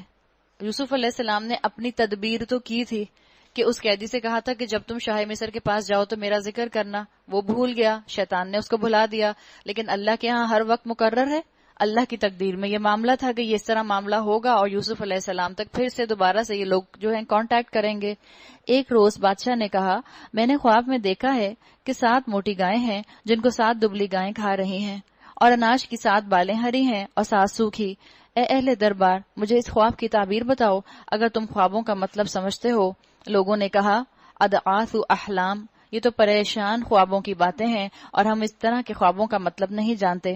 ان 2 قیدیوں میں سے جو شخص بچ گیا تھا اسے ایک مدت دراز کے بعد اب بات یاد آئی۔ وہ بدع سنین کو ذہن میں رکھ لیں، یا تو 3 سال کا عرصہ کم سے کم گزرا تھا، زیادہ سے زیادہ یا تو 9 سال کا عرصہ گزرا تھا، اور اس نے کہا، میں آپ حضرات کو اس کی تعبیر بتاتا ہوں، مجھے ذرا قید خانے میں یوسف کے پاس بھیج دیجئے۔ اس نے جا کر کہا، یوسف اے سراپا راستے، یعنی یاد تھا کہ ایک نیک بندہ ہے، مجھے اس خواب کا مطلب بتا کہ 7 موٹی گائیں ہیں جن کو 7 دبلی گائیں کھا رہی ہیں اور 7 بالیں ہری ہیں اور 7 سوکھی۔ شاید کہ میں ان لوگوں کے پاس جاؤں اور شاید کہ وہ جان لیں، ان کو پتہ چل جائے کہ اس کا مطلب کیا ہے۔ ہم ہوتے تو سب سے پہلے ایسے انسان کو دیکھتے جس سے ہم نے کوئی کام کرنے کو کہا تھا تو ہم کہتے، یاد آ گئی میری، نظر آ گیا میں، تم تو مجھے ایسے بھولے، جاؤ میں نہیں بتاتا۔ یوسف علیہ السلام نے کیا کہا؟ ہماری طرح تھوڑی۔ اور ایک بات دیکھیں اور کیا کہہ رہا ہے، کہہ رہا ہے مجھے اس کی تعبیر بتائیے تاکہ میں جا کر ان لوگوں کو بتا سکوں واپس جا کر۔ ہم ہوتے تو کیا کہتے، تم کیوں بتاؤ گے، میں خواب کی تعبیر بتا رہی ہوں نا، تو میں جا کے کریڈٹ لوں گی اس کا، میں خود جا کے بتاؤں گی، جاؤ ان سے کہو مجھ سے آ کے پوچھیں یا مجھے باہر نکالیں تاکہ میں بتاؤں۔ یوسف علیہ السلام نے ایسا کوئی معاملہ نہیں کیا، اس لیے کہ یوسف علیہ السلام سراپا راستی تھے۔ یوسف علیہ السلام نے کہا، 7 برس تک لگاتار تم کھیتی باڑی کرتے رہو گے، اس دوران میں جو فصلیں تم کاٹو ان میں سے بس تھوڑا سا حصہ جو تمہاری خوراک کے کام آئے نکالو اور باقی کو اس کی بالوں ہی میں رہنے دو۔ پھر 7 برس بہت سخت آئیں گے، اس زمانے میں سب غلہ کھا لیا جائے گا جو تم اس وقت کے لیے جمع کرو گے، اگر کچھ بچے گا تو وہی جو تم نے محفوظ کر رکھا ہو۔ تو بتا دیا گیا ایگریکلچر کا ایک رول، اور آپ کو شاید اندازہ ہوگا کہ آج بھی ایگریکلچر کے اندر یہ استعمال ہوتا ہے طریقہ کار، یا وہ اسی طرح سے جو ہے وہ گندم کی بالیوں کو سنبھال کے رکھ دیتے ہیں اور پھر اس کو بعد میں جو ہے اگلے سال کے لیے استعمال کیا جاتا ہے۔ اس کے بعد پھر 1 سال ایسا آئے گا جس میں باران رحمت سے لوگوں کی فریاد رسی کی جائے گی اور وہ رس نچوڑیں گے۔ بادشاہ نے کہا، اسے میرے پاس لاؤ۔ اب مت پتہ کیا چل رہا ہے کہ یہ شخص جو قیدی تھا، جو رہا ہو کے شاہ مصر کے پاس چلا گیا تھا اور اس نے یوسف علیہ السلام کا ذکر کیا تھا، اس نے جا کر خواب کی تعبیر بادشاہ کو بتا دی۔ جب خواب کی تعبیر بتائی تو بادشاہ نے کہا کہ اس شخص کو میرے پاس لاؤ۔ مگر جب شاہی فرستادہ یوسف علیہ السلام کے پاس پہنچا تو اس نے کہا، اپنے رب کے پاس واپس جاؤ۔ رب کا مطلب کیا ہے؟ عربی زبان میں رب کئی معنی میں استعمال ہوتا ہے. ہم جب سورہ فاتحہ کر رہے تھے اس وقت بھی ہم نے رب کے معنی دیکھے تھے کہ رب کے اندر بہت زیادہ براڈ میننگز آتے ہیں. عربی زبان میں رب ہوتا ہے هو المالک والسید والمنعم والمربی والقیم. یہ سارے میننگز رب میں آتے ہیں. اور عربی زبان میں رب استعمال کیا جاتا ہے جب یہ دوسرے اسم کے ساتھ کمبینیشن میں آتا ہے. جیسے رب المال، مال کا مالک، رب البیت، گھر کا مالک. تو اسی طرح سے رب انہوں نے کس کو کہا؟ جو اس ملک کا یا مال کا مالک تھا. یوسف علیہ السلام نے کہا اپنے رب کے پاس واپس جاؤ اور اس سے پوچھو کہ ان عورتوں کا کیا معاملہ ہے جنہوں نے اپنے ہاتھ کاٹ لیے تھے. ان ربی بکیدہن علیم، میرا رب تو ان کی مکاری سے واقف ہی ہے. یعنی بتا دیا گیا یہ کہہ کہ ان ربی بکیدہن علیم کہ ان کے ہاتھ جو تھے انہوں نے خود کاٹے تھے، جان بوجھ کر کاٹے تھے. یوسف علیہ السلام نے یہاں پر بھی اپنی معصومیت کو ظاہر کر دیا کہ میرا کوئی قصور نہیں تھا. اس پر بادشاہ نے ان عورتوں سے دریافت کیا تمہارا کیا تجربہ ہے اس وقت کا جب تم نے یوسف کو رجھانے کی، ٹیمپٹ کرنے کی کوشش کی تھی؟ سب نے یک زبان ہو کر کہا حاشا للہ، ہم نے تو اس میں بدی تک کا شائبہ نہ پایا. عزیز کی بیوی بول اٹھی الآن حسس الحق، اب حق کھل چکا ہے اور وہ میں ہی تھی جس نے اس کو پھسلانے کی کوشش کی تھی. بے شک وہ بالکل سچا ہے. یوسف علیہ السلام نے کہا اس سے میری یہ غرض تھی کہ عزیز کون؟ وہی شخص جس نے ان کو، یوسف علیہ السلام کو غلام کے طور پر خریدا تھا. عزیز یہ جان لے کہ میں نے وہ در پردہ خیانت اس کے ساتھ نہیں کی. یوسف علیہ السلام نے واضح کر دیا اپنی ان عورتوں سے گواہی لینے کے بعد بادشاہ کے دربار میں کہ پتہ چل جائے عزیز مصر کو جس نے ان کے ساتھ رحم دلی کا مظاہرہ کرتے ہوئے ان کو اپنے گھر میں رکھا تھا، نہ صرف غلام کی پوزیشن پر رکھا تھا بلکہ ایلیویٹ کر کے یہاں تک سوچا تھا کہ ہم اس کو بیٹا بنا لیں گے. غلام سے بڑھ کر ان کو اپنے گھر کے اندر کمرہ دیا تھا جس کے اندر رہنے کی سارے جو ہیں وہ سہولیات میسر تھیں. تو انہوں نے اس چیز کا احسان کا بدلہ اتار دیا کہ میرا کوئی قصور نہیں تھا، میں نے تمہاری امانت میں خیانت نہیں کی تھی. پارہ نمبر 13 وما ابرئ نفسی ان النفس لامارۃ بالسوء الا ما رحم ربی ان ربی غفور الرحیم. اور یہ کہ خیانت میں کچھ اپنے نفس کی برات نہیں کر رہا، نفس تو بدی پر اکساتا ہی ہے، الا یہ کہ کسی پر میرے رب کی رحمت ہو، بے شک میرا رب بڑا غفور اور رحیم ہے. یوسف علیہ السلام نے اپنی نیکی کا کریڈٹ اللہ تعالیٰ کو دے دیا. یہاں الفاظ آئے ہیں ان النفس لامارۃ بالسوء. نفس انسان کے 3 طرح کے ہوتے ہیں. کل انسان دنیا میں جتنے بھی ہیں ان کے 3 طرح کے نفس ہوتے ہیں، یعنی ان کی عقلیں ان کو 3 طرح جو ہیں وہ گائیڈ کر سکتی ہیں. اور آسان زبان میں سمجھیں ہم تو یوں سمجھ لیں کہ 3 طرح کا آپ کا ذہن بنتا ہے. جیسا آپ جس حساب سے آپ اپنی روح کو فیڈ کرتے ہیں اسی حساب سے وہ نفس بن رہا ہوتا ہے. اور آسان سمجھیں تو آپ یوں سمجھ لیں کہ بس روح ہماری 3 طرح کی ہوتی ہیں. ہاں روح یہ ضرور ہے کہ روح کیونکہ آپ کو برائی کا حکم نہیں دے سکتی. نفس ایک الگ چیز ہوتی ہے. کوئی بالکل عام انسان ہو جس کو سمجھایا جائے اس کو تو کہا جا سکتا ہے کہ چلیں آپ سمجھ لیں کہ روحیں 3 طرح کی ہوتی ہیں. لیکن جو انسان پورے قرآن سے گزر رہا ہے بہتر ہے کہ وہ اس چیز کو سمجھ جائے. نفس ہمارا بنتا ہے ہمارے ذہن سے، ہماری کیپیبلٹی سے، ہماری انہیریڈیٹری کریکٹر سے جو ہم نے انہیریٹنس میں لیے ہوتے ہیں، اور نفس بنتا ہے ہماری روزمرہ روٹین کی خواہشات سے. اس کی بیسس پر ڈیویلپ ہوتا ہے. کتنا ہم نے اپنی روح کو دین کا علم دیا ہے اسی حساب سے ہمارا نفس بھی اس روح کے انڈر رہتا ہے. کتنا ہم نے اپنی روح کو دین کا علم دینے سے ڈپرائیو کیا ہے اتنا یہ نفس اس کے سر پر چڑھ کر بولتا ہے اور پھر اس کو برائی کا حکم دیتا ہے. تو کل 3 طرح کے نفس ہوتے ہیں. ایک نفس ہوتا ہے جس کا یہاں ذکر آیا، ابھی تک پہلے نفس کا ذکر آیا قرآن کے اندر، نفس امارہ. نفس امارہ یہ وہ نفس ہے جو برائی کا حکم دیتا ہے، جو انسان کو اس بات کی طرف رجھاتا ہے کہ تم برائی کر لو، کوئی بات نہیں کل معافی مانگ لینا. اور اسکالرز کہتے ہیں کہ جتنا انسان اپنے نفس کی خواہشات کو پورا کرتا ہے، جتنا انسان اپنی ٹیمپٹیشنز کو پورا کرتا ہے، اتنا یہ نفس اس کو برائیوں پر اکساتا رہتا ہے. اس کے علاوہ ایک نفس آتا ہے نفس لوامہ، ملامت کرنے والا نفس. اردو میں آپ کہتے ہیں نا ملامت کرنا. یہ نفس اچھا نفس ہوتا ہے اس لیے کہ یہ آپ کو نیکی کرنے کی طرف ترغیب دیتا ہے. اور ایک ہائی کوالٹی کا نفس ہوتا ہے جو انبیاء کا، رسولوں کا، اسکالرز کا، ولی اللہ کا، صحابہ کا، ان لوگوں کے ہوا کرتے تھے اور آج بھی جو اللہ کے ولی اللہ ہیں ان کے ہوتے ہیں. وہ نفس ہوتا ہے نفس مطمئنہ. آپ 30ویں پارے میں سورہ فجر کے اندر پڑھتی ہیں نفس مطمئنہ اطمینان پانے والا نفس، وہ نفس جو اللہ کی دی ہوئی شریعت پر مطمئن ہو جائے، وہ نفس جو رسول اللہ صلی اللہ علیہ وسلم کی احادیث کو پورا کرتے ہوئے مطمئن رہے، اس کے دل میں شکوک و شبہات نہ آئے۔ تو یہاں اس نفس کا ذکر کیا یوسف علیہ السلام نے جو نفس برائی پر اکساتا ہے۔ انہوں نے اپنے لیے اس نفس کو بتایا کہ اصل میں تو سارا کریڈٹ اللہ کا ہے، ورنہ نفس تو برائی پر بہت اکساتا ہے۔ بتا دیا کہ اگر اللہ کا میرے ساتھ نہ ہوتا، اگر میرا توکل اللہ پر نہ ہوتا تو میں برائی میں انڈلج ہو سکتا تھا۔ بادشاہ نے کہا انہیں میرے پاس لاؤ تاکہ میں ان کو اپنے لیے مخصوص کر لوں۔ بادشاہ کو پتہ چل گیا کہ ایک نیک انسان ہے جس پر غلط الزام بھی لگا تھا، اور اس نے ایک اچھا ہمیں جو ہے خواب کی تعبیر بھی بتائی ہے۔ جب یوسف علیہ السلام نے اس سے گفتگو کی تو اس نے کہا اب آپ ہمارے ہاں قدر و منزلت رکھتے ہیں اور آپ کی امانت پر پورا بھروسہ ہے۔ یوسف علیہ السلام نے کیا کہا؟ قال اجعلنی علی خزائن الارض، ملک کے خزانے میرے سپرد کر دیجئے، میں حفاظت کرنے والا بھی ہوں اور علم بھی رکھتا ہوں۔ یوسف علیہ السلام کی دو صفات آ گئیں، انی حفیظ علیم، علیم بھی ہوں، جانتا بھی ہوں، معلومات بھی ہیں، یعنی میں فائنانس ڈپارٹمنٹ کو بہت اچھی طرح سنبھال بھی سکتا ہوں، اور کیا ہوں میں؟ امین، امانت دار ہوں۔ اسکالرز کہتے ہیں کہ یہ صفات رکھنے والا شخص جو ہے بہترین ہوتا ہے کسی بھی ذمہ داری کو سنبھالنے کے لیے۔ جس کو جو ذمہ داری دی جائے وہ اس کا علم بھی رکھتا ہو اور وہ امانت دار بھی ہو، کمٹمنٹ کے ساتھ کام کرے گا۔ تو اگر آپ کے اندر کوئی صلاحیت ہے تو آپ بھی یہ کر سکتی ہیں کہ آپ اپنے آپ کو آفر کر سکتی ہیں کسی جگہ پہ، کسی اسکول میں، کسی یونیورسٹی میں، کسی ورک پلیس پر، کسی انسٹیٹیوٹ میں، کسی آرگنائزیشن میں۔ اگر آپ کو لگتا ہے کہ آپ کے اندر یہ صلاحیت ہے، آپ کسی چیز کا علم جانتی ہیں، تو آپ کہہ سکتی ہیں کہ بھئی اس چیز کی ذمہ داری میرے سپرد کر دیجئے۔ یہ یوسف علیہ السلام کی سنت ہے۔ اس طرح ہم نے اس سرزمین میں یوسف کے لیے اقتدار کی راہ ہموار کی، وہ مختار تھا کہ اس میں جہاں چاہے اپنی جگہ بنائے۔ اب یہ یوسف علیہ السلام کی زندگی کا تیسرا اہم دور آ گیا۔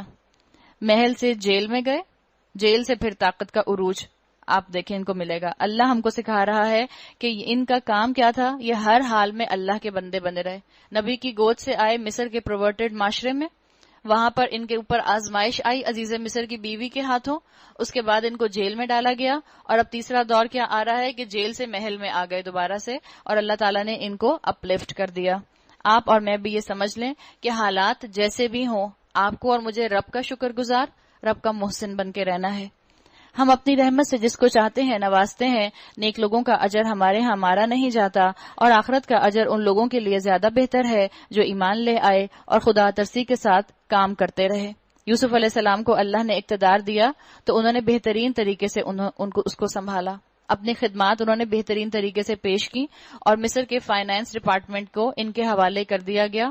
اور جو مصر میں ان کے بادشاہ نے خواب دیکھا تھا، وہ خواب یقیناً سچ ثابت ہوا، مصر میں قحط پڑ گیا اور پھر کھانا شارٹ پڑ گیا، لیکن یوسف علیہ السلام کی پلاننگ کی وجہ سے، جو انہوں نے پلاننگ بتائی تھی اس کو ایز اٹ از کیا گیا تھا، اس کی وجہ سے نہ صرف مصر کے اندر خوراک موجود رہی، بلکہ آس پاس کے علاقوں میں جہاں قحط پڑا تھا وہاں کے لوگ بھی مصر آ کے کچھ مال دے کر یہاں سے اناج خرید کر جاتے تھے۔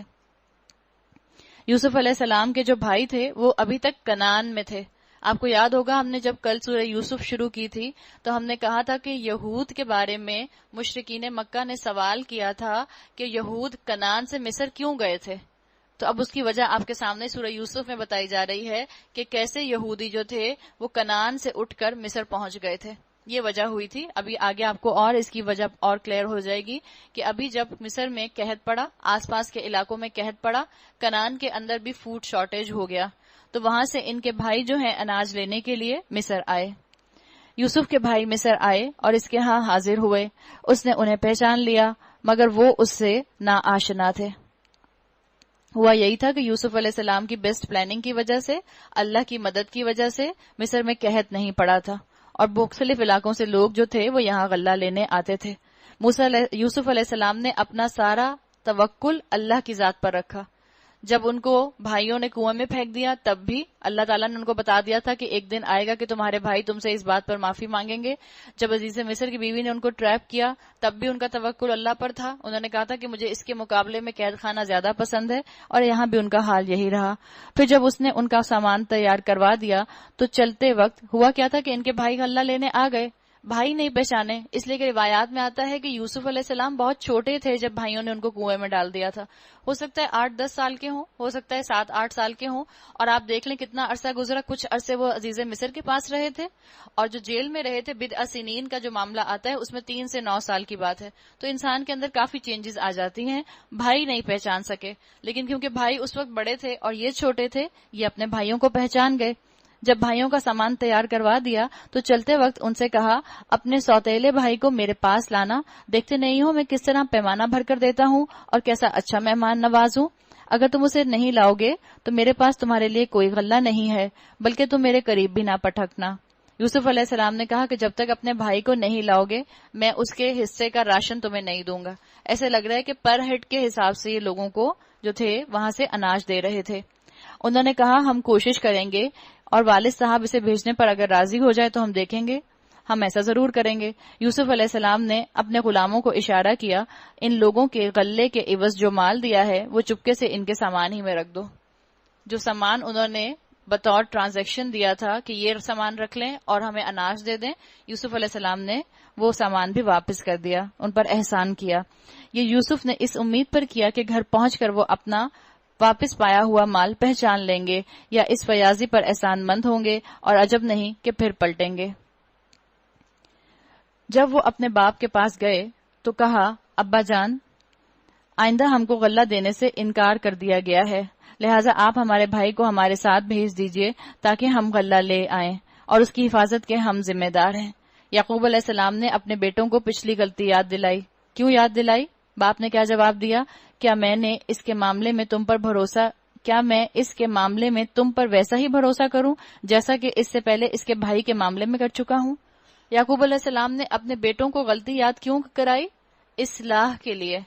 اولاد کو ان کی غلطیاں، ان کی معافی مانگنے کے بعد بار بار یاد نہیں کرانی چاہیے، لیکن اگر کہیں اصلاح کا موقع آ رہا ہے، کہیں لگ رہا ہے کہ دوبارہ اولاد وہ غلطی کر سکتی ہے، تو اس کو اصلاح کے لیے اس کی غلطی یاد کرائی جا سکتی ہے تاکہ وہ غلطی دوبارہ نہ کریں. اس لیے کہ ہم نے پڑھا ہے نا once bitten twice shy. ایک دفعہ اپنے بیٹوں کے ہاتھوں تکلیف اٹھا چکے تھے، بہت سخت صبر کیا تھا اور یوسف علیہ السلام کو کھو دیا، تو اب نہیں چاہ رہے تھے کہ ان کے دوسرے بیٹے بھی جو ہیں بنیامین وہ یہاں سے چلے جائیں یا بھائی ان کے ساتھ کوئی غلط معاملہ کریں. یعقوب علیہ السلام نے کہا اللہ ہی بہتر محافظ ہے اور وہ سب سے بڑھ کر رحم فرمانے والا ہے.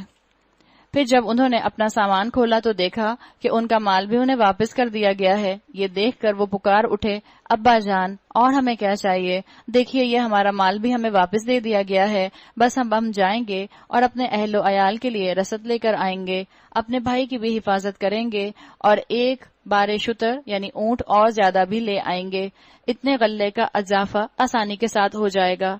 ان کے باپ نے کہا میں اس کو ہرگز تمہارے ساتھ نہ بھیجوں گا جب تک کہ تم اللہ کے نام سے مجھ کو پیمان نہ دے دو کہ اسے میرے پاس ضرور واپس لے آؤ گے، الا یہ کہ تم گھیر لیے جاؤ. جب انہوں نے اس کو اپنے اپنے پیمان دے دیے تو اس نے کہا قال اللہ علی ما نقول وکیل، دیکھو ہمارے اس قول پر اللہ نگہبان ہے. انہوں نے کہا تھا کہ مجھے اللہ کو وکیل بناؤ، تو انہوں نے کہا ٹھیک ہے ہمارے اس قول پر اللہ نگہبان ہے. نظر آ رہا ہے کہ والد نے اپنی طرف سے تدبیر کی، سمجھایا تاکہ اب یہ بھائی جو ہیں اپنے سوتیلے بھائی کے ساتھ کوئی غلطی نہ کریں. کہاوت آتی ہے کہ والدین تدبیر کے ساتھی ہوتے ہیں، تقدیر کے ساتھی نہیں ہوتے. پھر اس نے کہا میرے بچوں، مصر کے دارالسلطنت میں ایک دروازے سے داخل نہ ہونا بلکہ مختلف دروازوں سے جانا. یہاں بتا دیا گیا، اور اپنے بچوں کے ساتھ تدبیر کا معاملہ کر رہے ہیں، ان کو ہدایات دے رہے ہیں، ان کی بہتری کے لیے ان کو انسٹرکشنز دے رہے ہیں. مگر اللہ کی مشیت سے میں تم کو نہیں بچا سکتا، یعنی اگر تمہارے ساتھ کچھ ہونا ہوگا تو میری پلاننگ کام نہیں آئے گی. جیسے حضرت علی رضی اللہ عنہ نے فرمایا عرفت ربی بفسق العزائم، میں نے اپنے ارادوں کے ٹوٹنے سے اپنے رب کو پہچانا ہے. تو انہوں نے بھی اپنی طرف سے کہہ دیا کہ یقیناً میں نے اپنی طرف سے کوشش کی ہے، آگے معاملہ تو اللہ کے ہاتھ میں ہے، حکم اس کے سوا کسی کا بھی نہیں چلتا، اسی پر میں نے بھروسہ کیا اور جس کو بھی بھروسہ کرنا ہے اسی پر کرنا چاہیے. تو بچوں کو بھی اللہ پر توکل کرنے کا کہہ دیا اور بتا دیا کہ تم اللہ کے ساتھ اپنا معاملہ رکھو. اور یہ انہوں نے کیوں منع کیا تھا کہ ایک ہی دروازے سے داخل مت ہونا؟ اسکالرز کہتے ہیں کیونکہ 10 بیٹے تھے ان کے اور ان کو یہ تھا کہ 10 ایک ساتھ جائیں گے تو نظر لگنے کا کہیں خدشہ نہ ہو جائے، اس لیے کہ ہم جانتے ہیں نظر برحق ہے، نظر لگ جاتی ہے. اور آج آپ سن رہی ہیں ایکسٹرا سینسری پرسیپشن کے بارے میں جو بات ہو رہی ہے ESP کے اوپر، تو نظر بہرحال ہے، یہ توہمات نہیں ہے. اس لیے اللہ کے رسول صلی اللہ علیہ وسلم نے نظر سے بچنے کی دعائیں سکھائی ہیں، تو آپ اپنے بچوں کو بھی وہ دعائیں یاد کرا دیں، اور اگر چھوٹے ہیں تو آپ پڑھ کر ان پر ضرور دم کر دیا کریں. اور واقعہ یہی ہوا کہ جب وہ اپنے باپ کی ہدایت کے مطابق شہر میں متفرق دروازوں سے داخل ہوئے تو اس کی یہ احتیاطی تدبیر اللہ کی مشیت کے مقابلے میں کچھ بھی کام نہ آ سکی. اس کا کیا مطلب ہوا؟ جو والد نے کہا تھا انہوں نے تو ویسا ہی کیا، لیکن اس کا فائدہ ان کو نہ پہنچا، الٹا نقصان ہو گیا. ایسا ان کو فائدہ تو نہیں ہوا. بس یعقوب کے دل میں جو ایک کھٹک تھی اسے دور کرنے کے لیے اس نے اپنی سی کوشش کر لی. تو اس سے ہمیں کیا سبق ملتا ہے؟ اگر ہمیں کچھ والدین کبھی کرنے کے لیے کہیں اور ہمارا نتیجہ ہماری پسند کا نہ نکلے تو ہم اپنے ماں باپ کو بلیم نہ کریں کہ دیکھیں میں نے آپ کے کہنے پہ یہ کیا تھا. مثال کے طور پر آپ کی خواہش نہیں ہو رہی کہ آپ او لیولز کے اندر سائنس سبجیکٹس لیں، لیکن آپ نے ماں باپ کے کہنے پر لے لیے. اب آپ کا رزلٹ اچھا نہیں آیا، اب ماں باپ کو بلیم نہ کریں کہ دیکھیں میں نے آپ کے کہنے پہ لیے تھے اس لیے میرے نمبر اچھے نہیں آئے. یہ نہ کریں. ماں باپ تدبیر کے ساتھی ہوتے ہیں، تقدیر اللہ کے ہاتھ میں ہوتی ہے. بے شک وہ ہماری دی ہوئی تعلیم سے صاحب علم تھا، مگر اکثر لوگ معاملے کی حقیقت کو جانتے نہیں ہیں. یعنی اپنی طرف سے کوشش کریں، نتیجہ اللہ پر چھوڑ دیں. سارے اسباب استعمال کریں، رزلٹ اللہ پر چھوڑ دیں. یہ لوگ یوسف کے حضور پہنچے تو اس نے اپنے بھائی کو اپنے پاس الگ بلا لیا اور اسے بتا دیا کہ میں تیرا وہی بھائی ہوں جو کھو گیا تھا. فلا تبتئس بما كانوا يعملون، اب تو ان باتوں کا غم نہ کر جو یہ لوگ کرتے پھر رہے ہیں. یعنی بتا دیا گیا پرانی باتوں کو چھوڑ دو اور اب آگے سوچو، فارورڈ لکنگ بنو. جب یوسف علیہ السلام ان بھائیوں کا سامان لدوانے لگے تو اس نے اپنے بھائی کے سامان میں اپنا پیالہ رکھ دیا. کوئی ان کا میجرمنٹ کا کوئی ان کا ہوگا پیالہ، تو وہ انہوں نے انہی کے سامان میں رکھ دیا. پھر ایک پکارنے والے نے پکار کر کہا اے قافلے والو. جب بھائی جانے لگے تو اس جو یوسف علیہ السلام کے جو کسٹوڈینز تھے انہوں نے کہا اے قافلے والو تم لوگ چور ہو. انہوں نے پلٹ کر پوچھا تمہاری کیا چیز کھوئی گئی ہے؟ سرکاری ملازموں نے کہا بادشاہ کا پیمانہ ہم کو نہیں ملتا، جو شخص لا کر دے گا اس کے لیے ایک بارے شتر یعنی ایک اونٹ انعام ہے، اس کا میں ذمہ لیتا ہوں. ان بھائیوں نے کہا اللہ کی قسم تم لوگ جانتے ہو ہم اس ملک میں فساد کرنے نہیں آئے ہیں اور ہم چوریاں کرنے والے لوگ نہیں ہیں. انہوں نے کہا اچھا اگر تمہاری بات جھوٹی نکلی تو چور کی کیا سزا ہے؟ انہوں نے کہا اس کی سزا جس کے سامان میں سے چیز نکلے وہ آپ ہی اپنی سزا میں رکھ لیا جائے. ہمارے پاس تو ظالموں کو سزا دینے کا یہی طریقہ ہے. اور یوسف علیہ السلام نے جو پیالہ رکھوایا تھا میجرمنٹ کا وہ اپنے بھائی بن یامین کے اونٹ کے سامان میں ہی رکھوایا تھا. تب یوسف نے اپنے بھائی سے پہلے ان کی خرجیوں کی تلاشی لینی شروع کی. خرجیاں یوں سمجھ لیں جیسے ٹریولنگ بیگز ہوتے ہیں. پھر اپنے بھائی کی خرجی سے گمشدہ چیز برآمد کر لی. اس مقام کے لیے کہتے ہیں آپ اور میں ہو سکتا ہے اس مقام پر سوچیں کہ یوسف علیہ السلام نے یہ کام ایسا کیوں کیا، اس میں تو ہمیں جھوٹ کا ایلیمنٹ نظر آ رہا ہے. یوسف علیہ السلام تو بادشاہ کے محل میں رہتے تھے، چاہتے تو ویسے ہی اپنے بھائی کو روک لیتے کوئی بہانہ کر کے. لیکن اس مقام کو اسکالرز مشکلات قرآن میں سے ایک مقام کہتے ہیں. اس کو سمجھنے کے لیے جو پیالے کا واقعہ ہے کہ پیالہ کیوں رکھا گیا، اس کے پیچھے کیا حکمت تھی، یوسف علیہ السلام نے یہ کیوں کیا، تو اس کے لیے جو ذہن میں سوال کسی کے آتا ہے کہ نعوذ باللہ کیا یوسف علیہ السلام نے دھوکہ دیا؟ دھوکہ نہیں دیا. اسکالرز کہتے ہیں مشکلات قرآن میں سے ایک مقام ہے. کچھ ایسا ہوا تھا کہ حالات ایسے بنتے چلے گئے تھے کہ بس وہ اس معاملے پر آ کے بات رکی، اس نہج پر آ کر بات رکی کہ پیالہ ان کے بھائی ہی کے سامان میں سے نکلا. اس طرح ہم نے یوسف کی تائید اپنی تدبیر سے کی. اللہ نے گواہی دے دی پچھلی آیت کے لیے. ہم پچھلی آیت میں اگر نعوذ باللہ یہ سوچ رہے تھے کہ یوسف علیہ السلام نے اپنے بھائیوں کو دھوکہ دیا تو اللہ تعالیٰ نے کہہ دیا کذالک کدنا لیوسف، ہم نے تدبیر کی یوسف علیہ السلام کے لیے. اس کا یہ کام نہ تھا کہ بادشاہ کے دین یعنی مصر کے شاہی قانون میں اپنے بھائی کو پکڑتا، الا یہ کہ اللہ ہی ایسا چاہے. نرفع درجات من نشاء، ہم جس کے درجے چاہتے ہیں بلند کر دیتے ہیں. اور ایک علم رکھنے والا ایسا ہے جو ہر صاحب علم سے بالا تر ہے، یعنی ہر علم والے سے اوپر ایک علم والا موجود ہے. ہر اسکالر کے اوپر ایک اور اسکالر موجود ہے اور تمام اسکالرز کے اوپر اللہ رب العزت موجود ہے. ان بھائیوں نے کہا یہ چوری کرے تو کچھ تعجب کی بات نہیں، اس سے پہلے اس کا بھائی یوسف بھی چوری کر چکا ہے.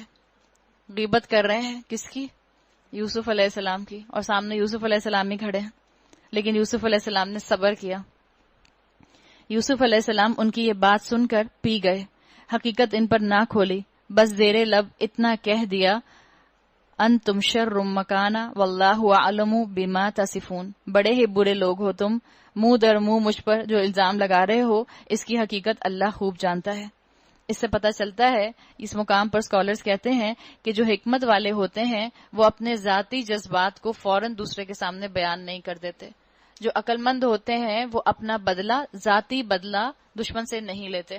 دین کا معاملہ ہو تو دشمنی اپنی جگہ، لیکن جہاں ذات کی بات آتی ہے وہاں وہ درگزر کر دیتے ہیں. آپ نے حضرت علی رضی اللہ عنہ کا قصہ سنا ہوگا. ایک مرتبہ ایک لڑائی کے اندر ایک شخص کو آلموسٹ حضرت علی نے قابو میں لے لیا تھا. اس کے سینے پر چڑھ کر بیٹھ گئے تھے، تلوار نکال لی تھی، دشمن اسلام تھا. اتنے میں اس شخص نے حضرت علی کے چہرے پر تھوک دیا. جیسے ہی اس نے حضرت علی کے چہرے پر تھوکا، حضرت علی اس کے سینے سے اٹھ کر کھڑے ہو گئے اور اپنی تلوار نیام میں بند کر دی. اس شخص نے پوچھا یہ کیا؟ جب آپ نے مجھے قابو میں لے لیا تھا اور آپ میرے سینے پر بیٹھے تھے اور میں نے آپ کے چہرے پر تھوکا تھا، آپ کو تو فوراً مجھے غصے میں قتل کر دینا چاہیے تھا. حضرت علی نے کہا اب تک میں تم سے جتنا مقابلہ کر رہا تھا وہ دین اسلام کے لیے کر رہا تھا. اب اگر میری تلوار تمہارے اوپر اٹھ جاتی یا چل جاتی تو اس میں میری ذاتی دشمنی شامل ہو جاتی، اور میں اپنی ذاتی دشمنی میں اپنی تلوار سے کسی کا خون جو ہے وہ نہیں لے سکتا. یہ ہوا کرتے تھے انبیاء، یہ ہوا کرتے تھے ان کے فالوورز، یہ ہوا کرتے تھے صحابہ. اور یہاں بھی آپ کو پتہ چل رہا ہے کہ کیسے نبی تھے یوسف علیہ السلام کہ انہوں نے اپنا ذاتی کسی بھی طرح کا جذبات کا اظہار نہیں کیا. آج کے دور میں آپ کی اور میرے لیے کیا سبق ہے؟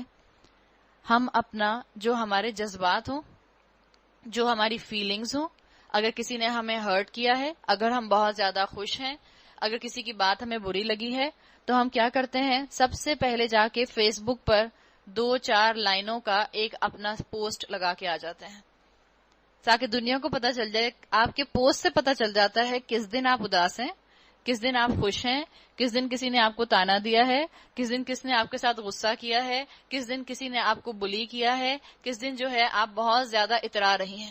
آپ کی پوسٹ سے پتہ چل جاتا ہے. اس چیز کو بھی مجھے اور آپ کو کنٹرول کرنے کی ضرورت ہے. حکمت والے کا معاملہ یہ نہیں ہوتا، اپنی پرائیویٹ لائف کو سپلیش نہیں کرتا. یوز کریں ان چیزوں کو جو اللہ نے آپ کو نعمتیں دی ہیں سوشل نیٹ ورکنگ کی شکل میں، مس یوز نہ کریں. ان چیزوں کا استعمال بھی حکمت اور تعلیم کے ساتھ ہونا چاہیے، یہی عقل مندی ہے. انہوں نے کہا اے سراسری اقتدار، اس کا باپ بہت بوڑھا آدمی ہے.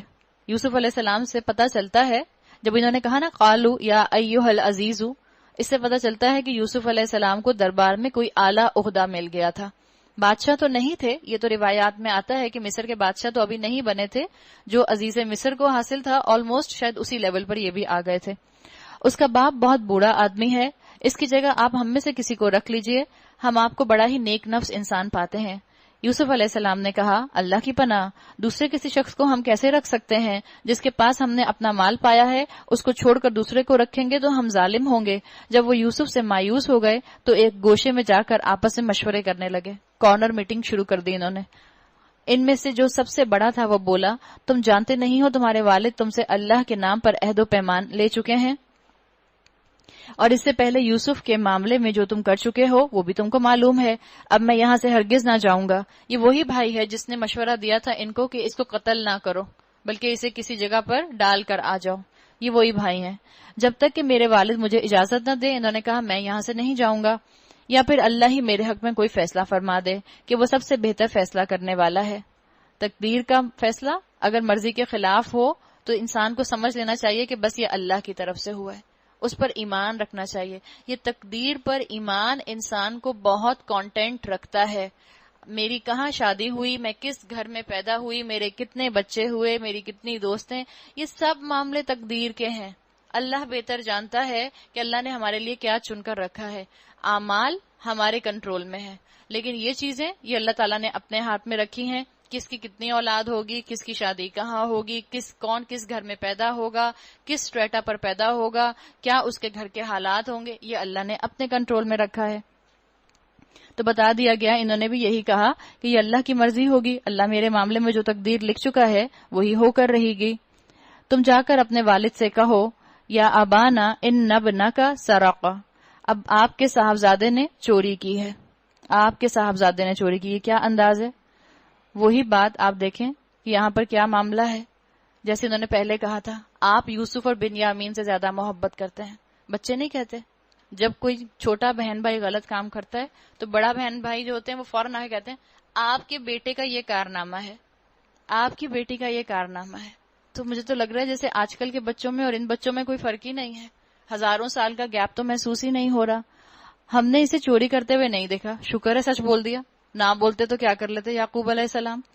جو کچھ ہمیں معلوم ہوا ہے بس وہی ہم بیان کر رہے ہیں، اور غیب کی نگہبانی تو ہم نہیں کر سکتے. آپ اس بستی کے لوگوں سے پوچھ لیجئے جہاں ہم تھے، اس قافلے سے دریافت کر لیجئے جس کے ساتھ ہم آئے ہیں، ہم اپنے بیان میں بالکل سچے ہیں.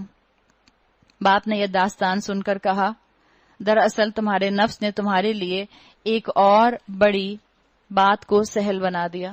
یعنی انہوں نے وہی انداز اپنایا جو انداز انہوں نے یوسف علیہ السلام کے کھونے پر اپنایا تھا.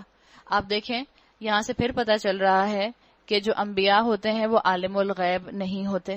انہوں نے کیا کہا، اچھا اس پر بھی میں صبر کروں گا.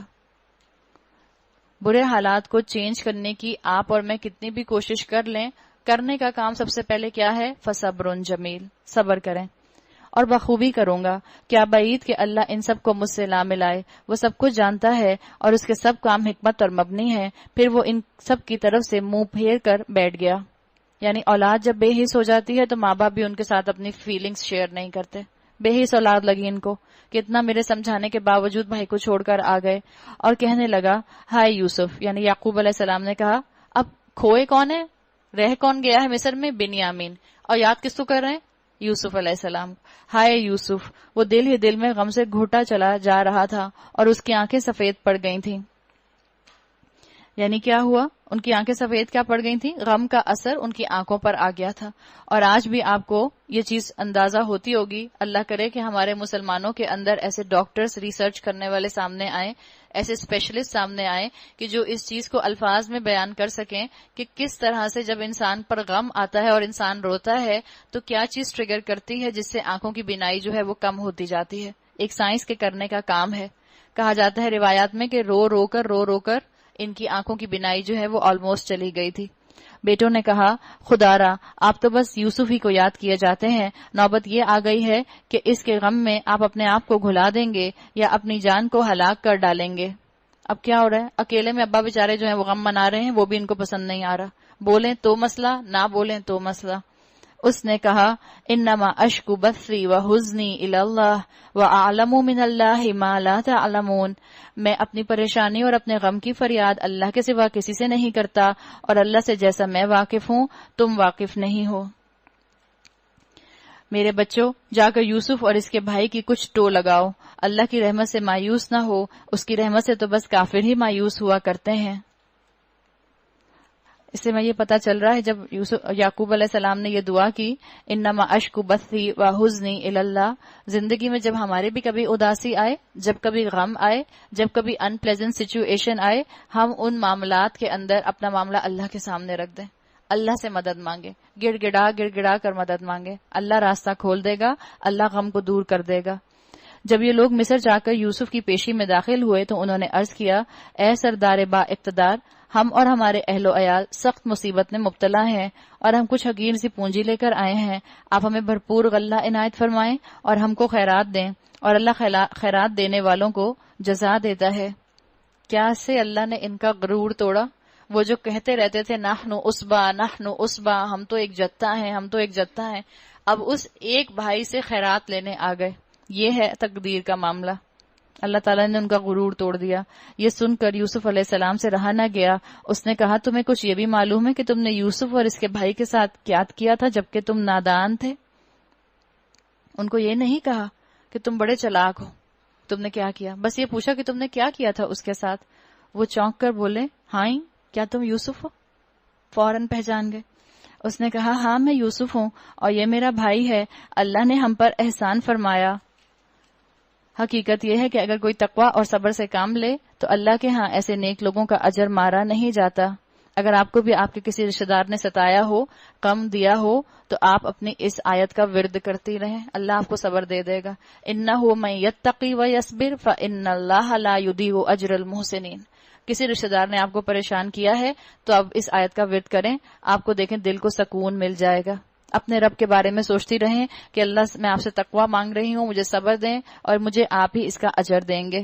انہوں نے کہا باخدا کہ تم کو اللہ نے ہم پر فضیلت بخشی اور واقعی ہم خطا کار تھے۔ اس نے جواب دیا لا تثریب علیکم الیوم یغفر اللہ لکم وہو ارحم الراحمین۔ آج تم پر کوئی گرفت نہیں، اللہ تمہیں معاف کرے، وہ سب سے بڑھ کر معاف کرنے والا ہے۔ یہ ہوتی ہے اعلیٰ ظرفی۔ انسان بدلہ لینے کی قدرت رکھتا ہو لیکن بدلہ نہ لے، اللہ کی خاطر معاف کر دے۔ حق پر ہوتے ہوئے جس نے جھگڑا چھوڑ دیا، اللہ کے رسول صلی اللہ علیہ وسلم نے اس کو جنت کے درمیان میں گھر دلانے کی گارنٹی دی ہے۔ اس اعلیٰ ظرفی کا ہمیں اپنے خاندانوں کے اندر مظاہرہ کرنے کی ضرورت ہے۔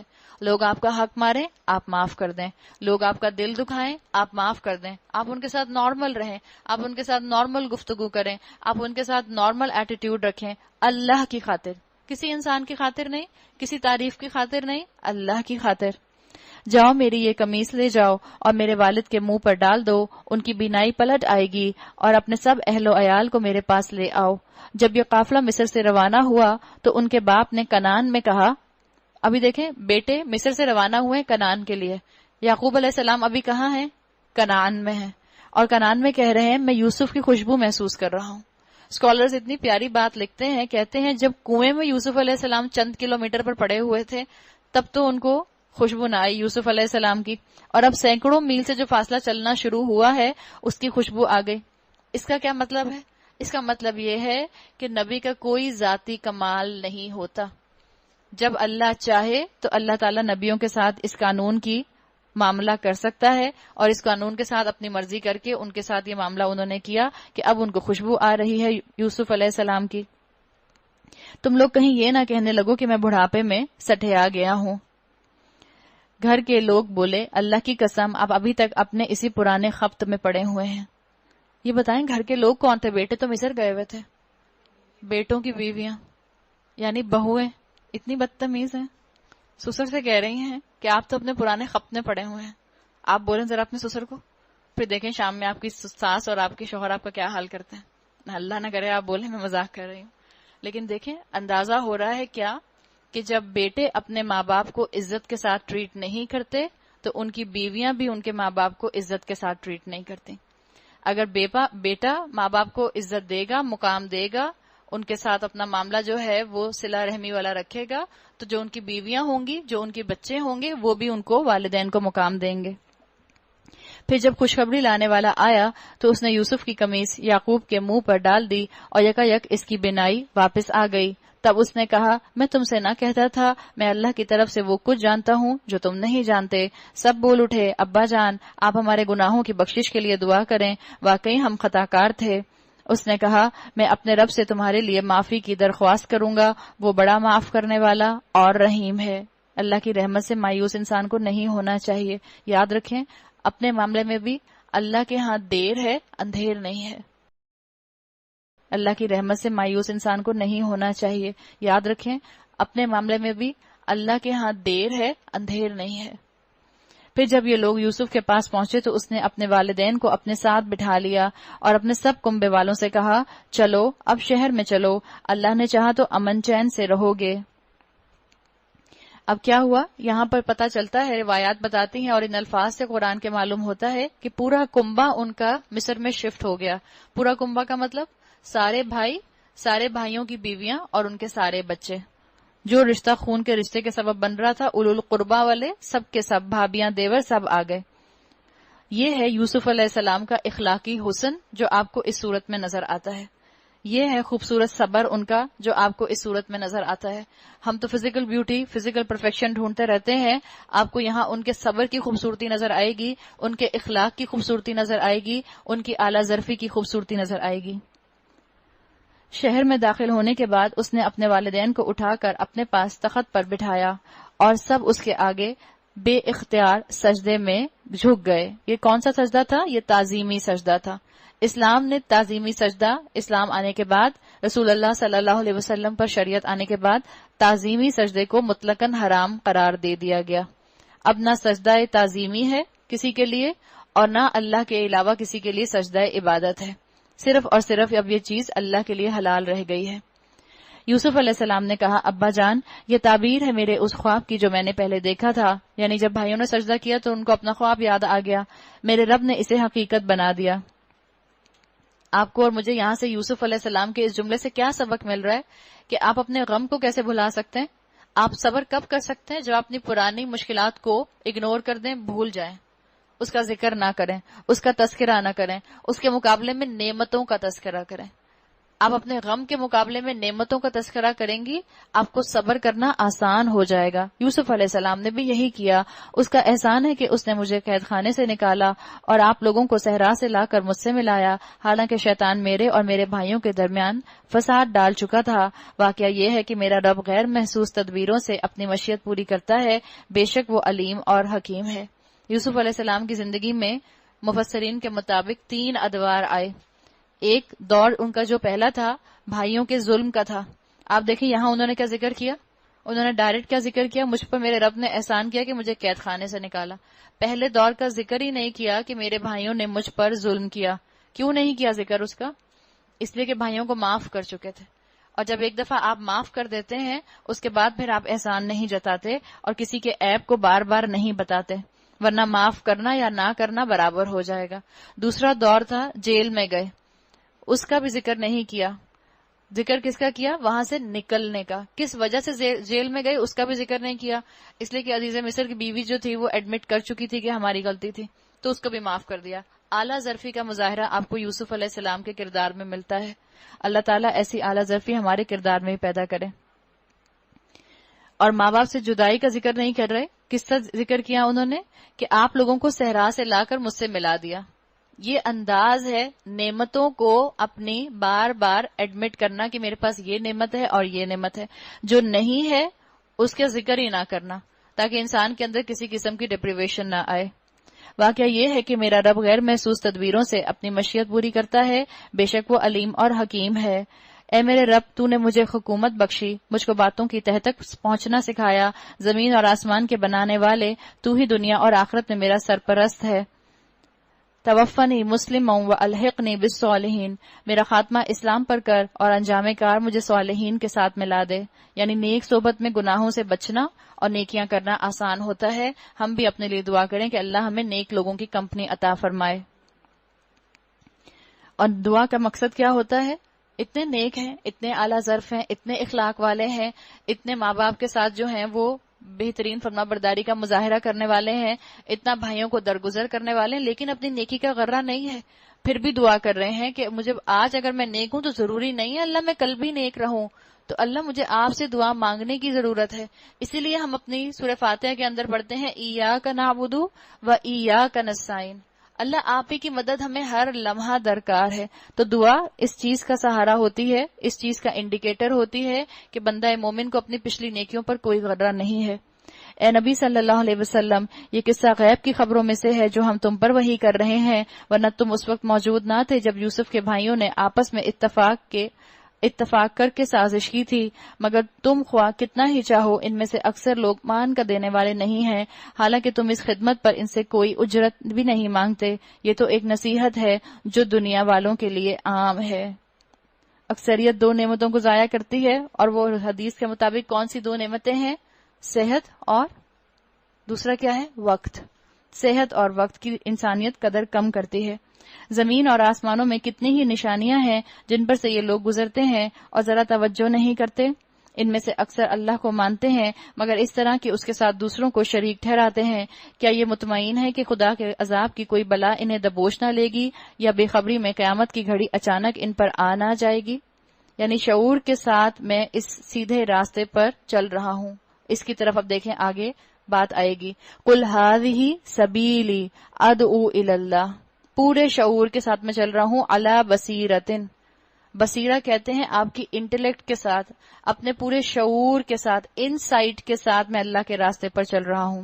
ان سے صاف کہہ دو میرا راستہ تو یہ ہے کہ میں اللہ کی طرف بلاتا ہوں، میں خود بھی پوری روشنی میں اپنا راستہ دیکھ رہا ہوں، اور میرے ساتھی بھی اللہ پاک کے شرک کرنے والوں سے اور میرا شرک کرنے والوں سے کوئی واسطہ نہیں ہے. آج مجھے اور آپ کو بھی ایسا ہی شعوری مسلم، کانشیس مسلم بننے کی ضرورت ہے کہ میں اور آپ اپنی سلیم فطرت، سلیم عقل کی روشنی میں صراط مستقیم پر چلیں. عقل کو اللہ تک پہنچنے کا ذریعہ بنا لیں، عقل کو اللہ کی نافرمانی کا ذریعہ نہ بنائیں. اور عقل کو کس کے پیچھے چلائیں؟ وحی کے پیچھے چلائیں. علی بصیرتن، میں پوری انسائٹ کے ساتھ، پورے شعور کے ساتھ اسلام کو سمجھ کر اس پر عمل کرنے والا ہوں. میں بورن مسلم تو ہوں، لیکن میں نے پورے شعور کے ساتھ سیلف ڈسکوری کر کے ایمان کو سمجھا ہے، شریعت کو سمجھا ہے. اے نبی، تم سے پہلے ہم نے جو پیغمبر بھیجے تھے وہ سب بھی انسان ہی تھے، اور انہیں بستیوں کے رہنے والوں میں سے تھے جو انہی کی طرف ہم وہی بھیجتے رہے ہیں. پھر کیا یہ لوگ زمین میں چلے پھرے نہیں ہیں کہ ان قوموں کا انجام انہیں نظر نہ آیا جو ان سے پہلے گزر چکی ہیں؟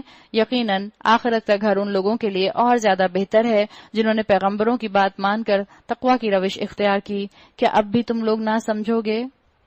پہلے پیغمبروں کے ساتھ یہی ہوتا رہا کہ وہ مدتوں نصیحت کرتے رہے، لوگوں نے جواب نہ دیا، یہاں تک کہ جب پیغمبر لوگوں سے مایوس ہو گئے اور لوگوں نے بھی سمجھ لیا کہ ان سے جھوٹ بولا گیا تھا. یعنی لوگ کیا سمجھے کہ جو پیغمبر کہتے رہتے ہیں قیامت آئے گی، قیامت آئے گی، قیامت آئے گی، کوئی قیامت نہیں آتی. تو جب قیامت آئی نہیں تو وہ سمجھے شاید انبیاء جھوٹ بول رہے ہیں. اور جب ان کو یہ لگا تو یکایک ہماری مدد پیغمبروں کو پہنچ گئی. پھر جب ایسا موقع آ جاتا ہے تو ہمارا قاعدہ یہ ہے کہ جسے ہم چاہتے ہیں بچا لیتے ہیں، اور مجرموں پر سے تو ہمارا عذاب ٹالا ہی نہیں جا سکتا.